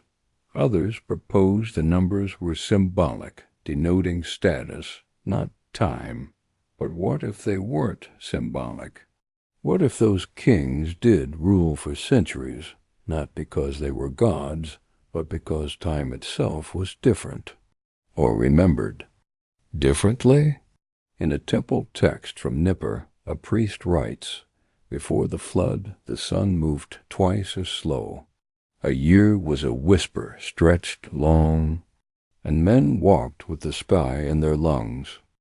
Poetry? Perhaps or perhaps a clue that time, like kingship, is not always linear, not always ours to measure. Modern researchers use the king list to cross-reference archaeological finds, aligning reigns with known strata. But anomalies persist, layers of cities that rise and fall faster than the list allows. Evidence of destruction where no destruction is recorded. Evidence of rebirths that seem to come from nowhere. What are we missing? What have we been taught to miss? Perhaps the king list was more than chronology. Perhaps it was a spell, a gatekeeper of memory. What is written survives, what is unwritten fades, and the longer a name is left unspoken, the more it dissolves into silence. As this chapter drifts. To close, imagine a quiet room in an ancient library. A scribe crouches over a clay tablet. He has a list before him, names he is told to include, and names he must never write. He hesitates. He remembers his grandfather speaking of a king from the lost city, a just ruler with eyes like stormlight. But he presses the stylus into the clay and moves on. The name is not recorded. And with that, another thread in history quietly disappears. Amid the shifting sands and silent ruins of ancient Mesopotamia, whispers endure of a city unlike any other, a city that appeared suddenly, thrived briefly, then vanished without a trace. swallowed by time and forgotten by most. This city's name escapes us. Known only in fragmentary texts and shadowed myth. It has been called by some the Phantom City, the Lost Gleam, or simply the Invisible One. Its story is a delicate thread, woven through the fabric of history and myth, a shimmering mirage just beyond the horizon of certainty. The earliest reference comes from a cuneiform tablet, found near the ruins of Nippur, inscribed with hurried script, telling of a city born, of the river's change, where the sun rose twice and set twice in a single day. Such words confound logic and time, hinting at phenomena beyond our grasp. This city, the text claims, was founded where the Euphrates split and reunited, a place both watery and solid, both seen and unseen. Archaeologists have searched vast swaths of southern Mesopotamia for evidence. Layers of settlement rise and fall, but none match the exact description. Some hypothesize it was a temporary settlement, a festival city, a place of pilgrimage, or a sanctuary for those fleeing war or flood. Others suspect something more mysterious, a city that was built in secret, then erased. The tablets speak of its ruler, a king whose name is deliberately omitted, replaced with a symbol for shadow. This king, the texts hint, wielded power unlike any before, not just political, but otherworldly. His court was said to include voices that spoke without lips, eyes that saw beyond the horizon, and walls that shimmered like water. Such descriptions border on legend. Yet they persist. They are echoed in later texts, myths of a city of light that appeared to wander the plains like a mirage, visible one moment and gone the next. Some say it was a city cursed, others say it was a city protected by forces beyond human understanding. Could this city have been a real place? If so, what became of it? Did it vanish under floodwaters? Was it destroyed by enemies? Or did it simply dissolve, retreating into a different plane of existence, a world just beside our own? In the Epic of Gilgamesh there is a passage describing the city of the gods shining with impossible light, where the veil between worlds thins.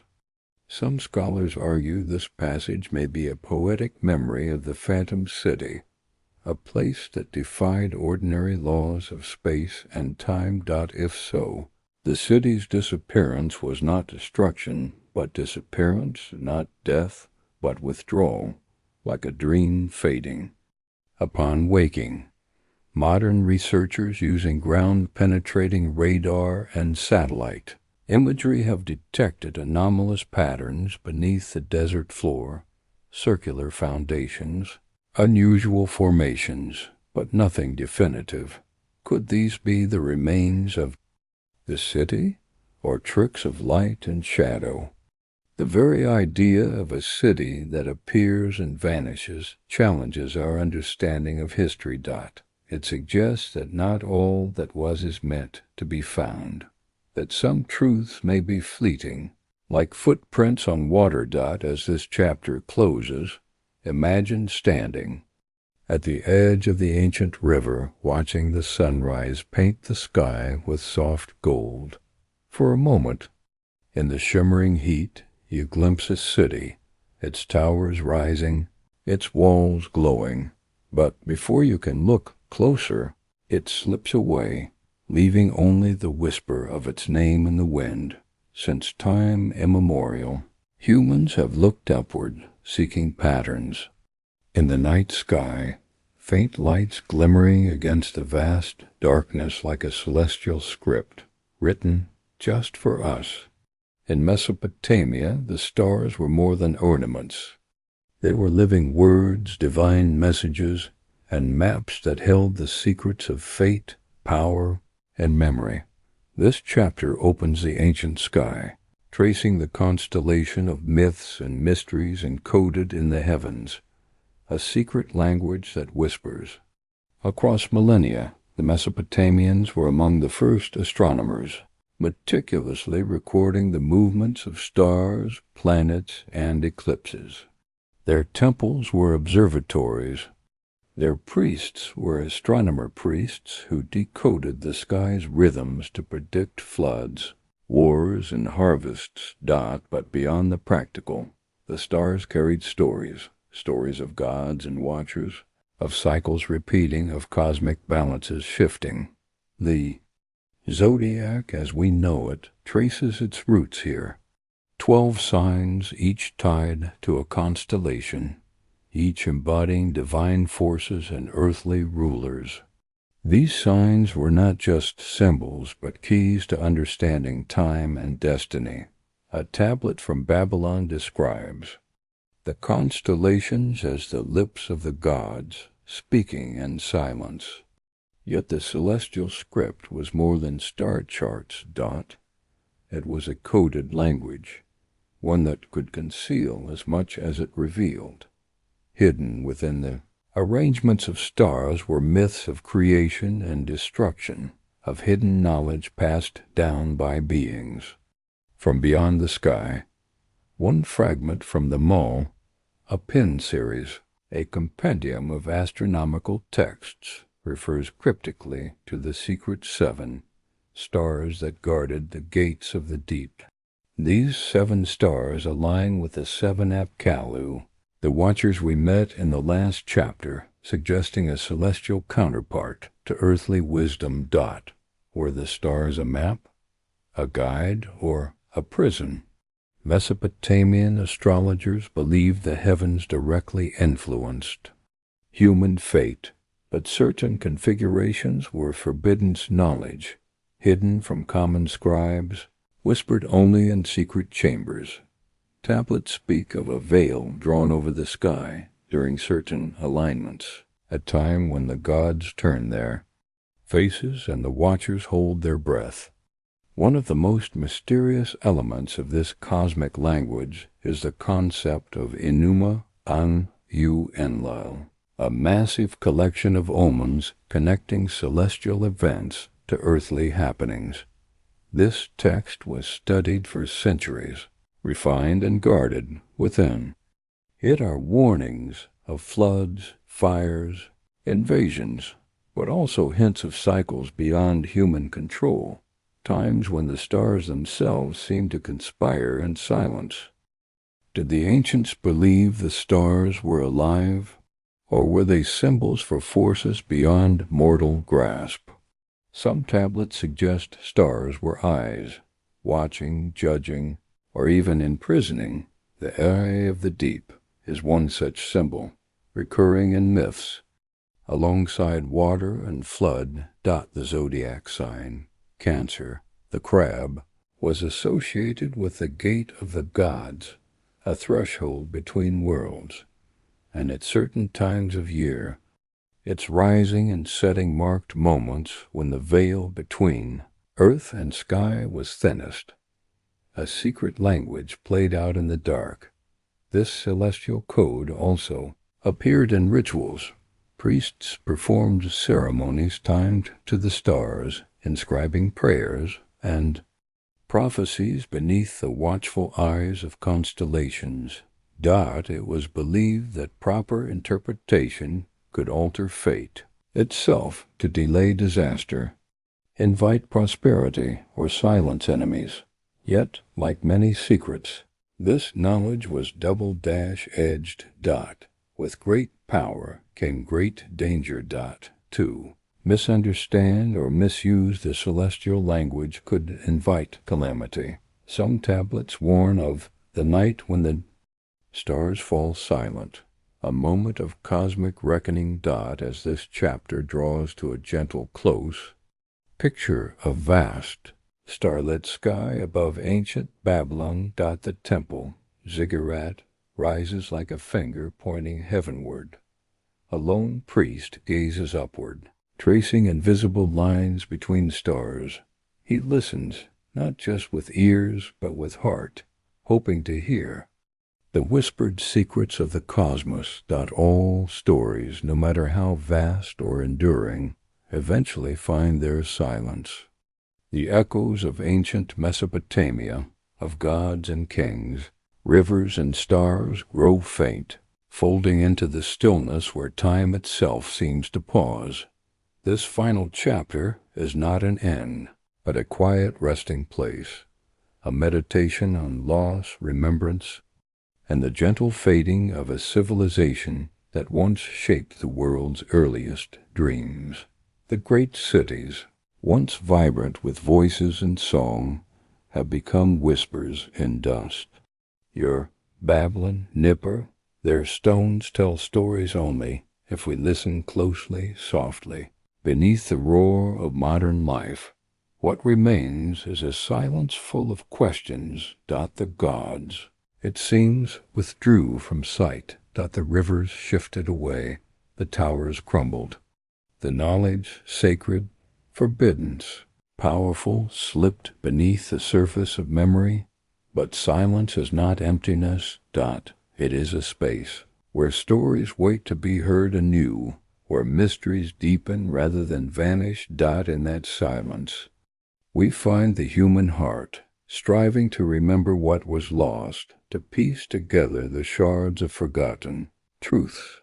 We glimpse the watchers beneath the river. The gods who feared the tower, the lost century erased by time's hand, and the secret language written across the stars. History is a fragile tapestry, woven from light and shadow. Its threads are broken, mended, sometimes deliberately cut. And in that fragile weaving, we find meaning. As you drift toward sleep, imagine the soft glow of dawn over an ancient plain, the wind stirring the reeds by a quiet river. The faintest footprints in the dust, leading not backward but forward. The story of Mesopotamia does not end in silence. It continues in dreams, in whispers, in the gentle turning of night to day. Waiting for those who listen deeply enough to hear. Good night. Not all truth vanishes. Not all memory fades. Some stories, no matter how ancient, seem to resist the pull of oblivion, clinging to the corners of clay, stone, and starlight. In Mesopotamia, long after the cities crumbled and the gods fell silent, something remained. The writing, wedge-shaped, marks impressed upon damp clay, words written by fire and fingers. A language so old it once gave breath to the very concept of writing itself, cuneiform, and somehow, against the eroding power of centuries, that ink, though colorless, though silent, refused to fade. Cuneiform was more than a script.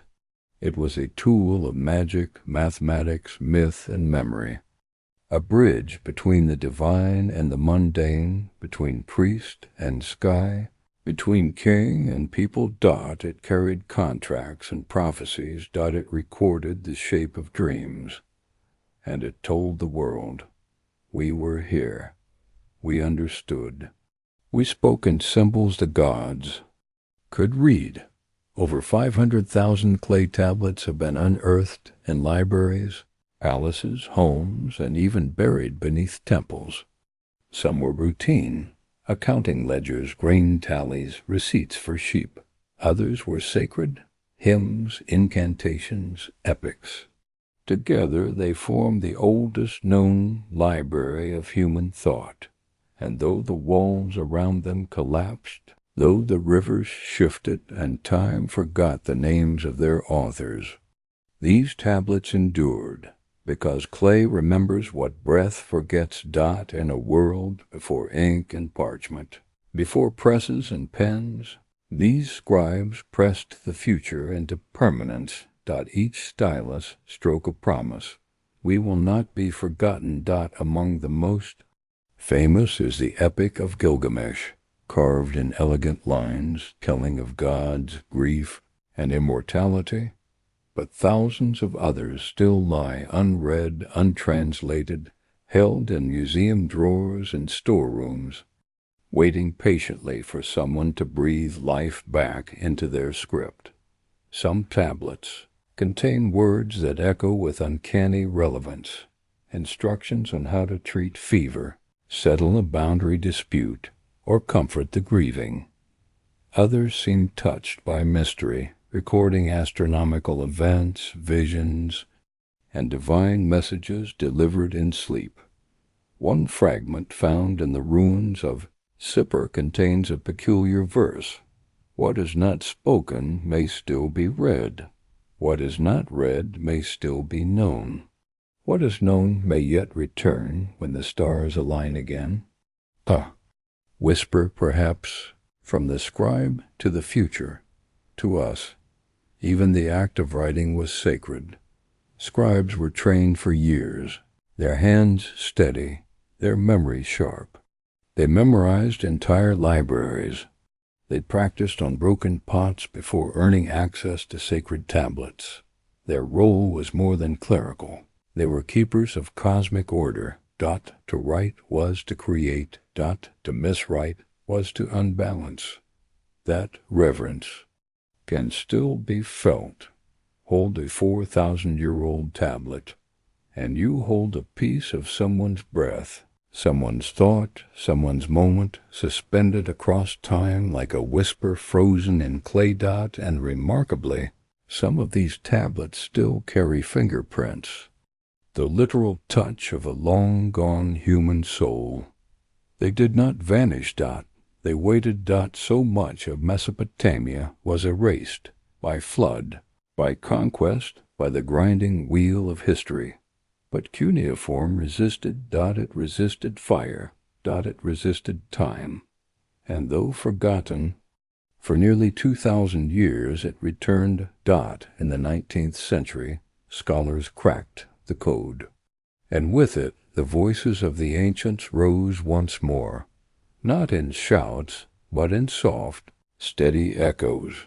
The ink that refused to fade had found its reader. In that moment, the silence lifted. As this chapter settles, picture a lone scholar in a quiet room, surrounded by fragments of clay. Outside, the modern world rushes forward. But here, in this space, an ancient voice speaks once more, not loudly. Not urgently, but gently. Clearly. And still. In the quiet vastness of the ancient Mesopotamian sky, there were moments when the stars vanished, not by dawn's first light, but by a darkness deeper, heavier, and more profound. These were the nights when the sky went black, whispered in myth and inscribed in the oldest tablets as omens of change, of fear, and of cosmic reckoning. This chapter unfolds the mystery behind those darkened skies, events that stirred the hearts of priests, shook the foundations of cities, and left a shadow across memory. The Mesopotamians watched the heavens with unblinking eyes. To them the sky was a living canvas, its movements a language of the divine. The sudden disappearance of stars and eclipse was never mere astronomy. It was a message, a warning. In the Enuma, Anu, Enlil, a vast celestial omens compendium. Eclipses are described as moments when the gods turn their faces away and the world holds its breath. One such eclipse, recorded meticulously by Babylonian astronomers, coincided with a sudden famine and political upheaval. The stars dimmed, the river's waters grew muddy, crops failed. The priests interpreted the darkness as a sign that the gods were displeased, that the cosmic order was threatened. Eclipses were feared as the devouring of the sun or moon by celestial monsters. shadows swallowing light. Rituals were performed, loud drums, chants, and offerings to chase away the darkness. To call the light back, the darkness was not just in the sky, but within the hearts of the people. Some tablets speak of a prolonged period of darkness, a night without end that lasted days or even weeks.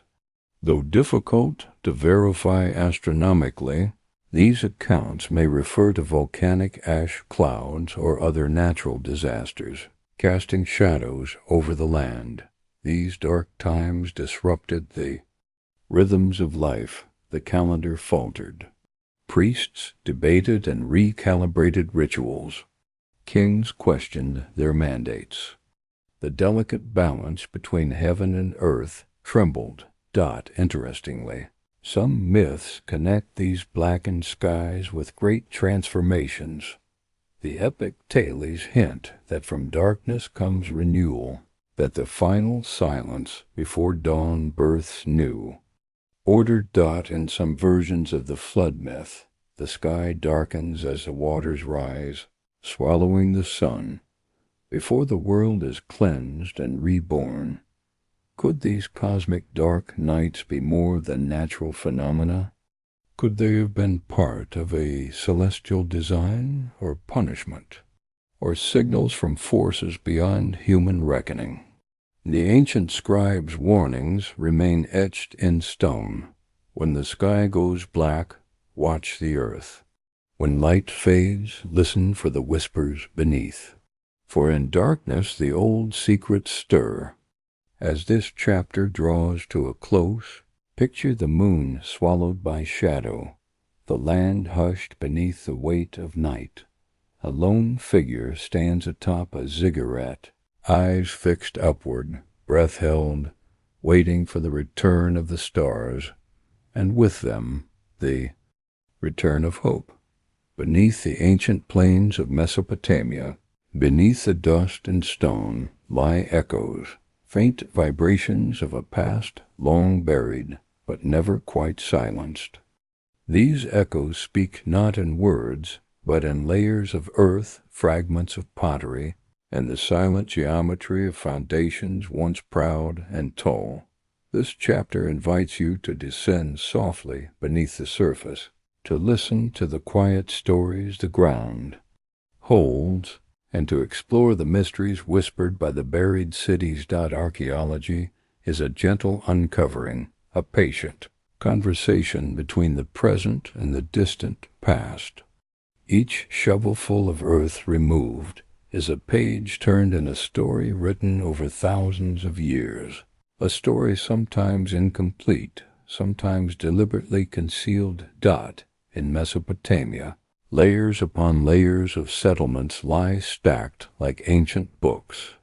Cities were built, destroyed, and rebuilt atop each other, a palimpsest of human endeavor, ambition, and loss.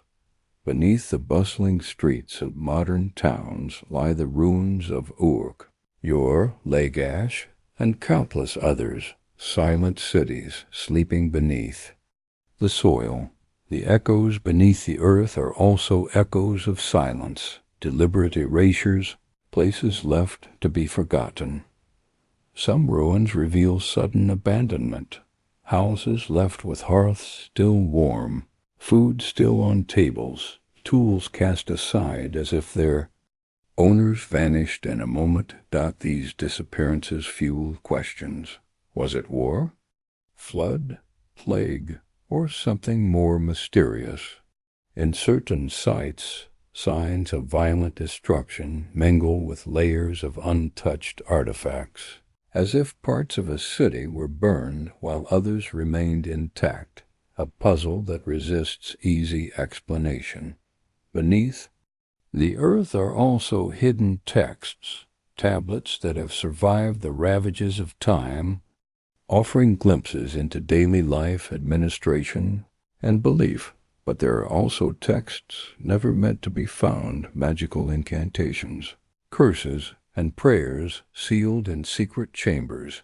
These speak of fears as ancient as civilization itself. Fears of the unknown, of forces beneath the earth and beyond the stars. One tablet from Nippur describes a ritual to quiet the restless spirits beneath the ground, suggesting that the earth itself was believed to hold consciousness, memories, and power. The line between the living world and the realm beneath was thin. Poorest dot, these echoes beneath the earth invite us to consider what remains hidden in the shadows of history. Dot, what stories have been lost? What knowledge lies buried, waiting to be rediscovered? As this chapter draws to a close, imagine standing quietly in a desert dusk, your hands brushing the cool earth. Dot, listening. Dot, to the faint heartbeat of a city long gone, still pulsing softly beneath your feet. Every civilization, no matter how mighty, no matter how radiant, must one day dim. Not disappear, not entirely, but pass into a softer kind of existence, a memory, a whisper, a light that flickers gently on the edge of night. This is the story of that final light, the last gleam of Mesopotamia before it slipped into the long sleep of history. Dot, by the first centuries of the Common Era, the once great cities of Mesopotamia had become shadows of themselves. The ziggurats, those sky-touching temples, stood like stone skeletons. The rivers that had once fed empires now shifted with indifference, carving new paths around forgotten walls. Ur was silent. Babylon had fallen.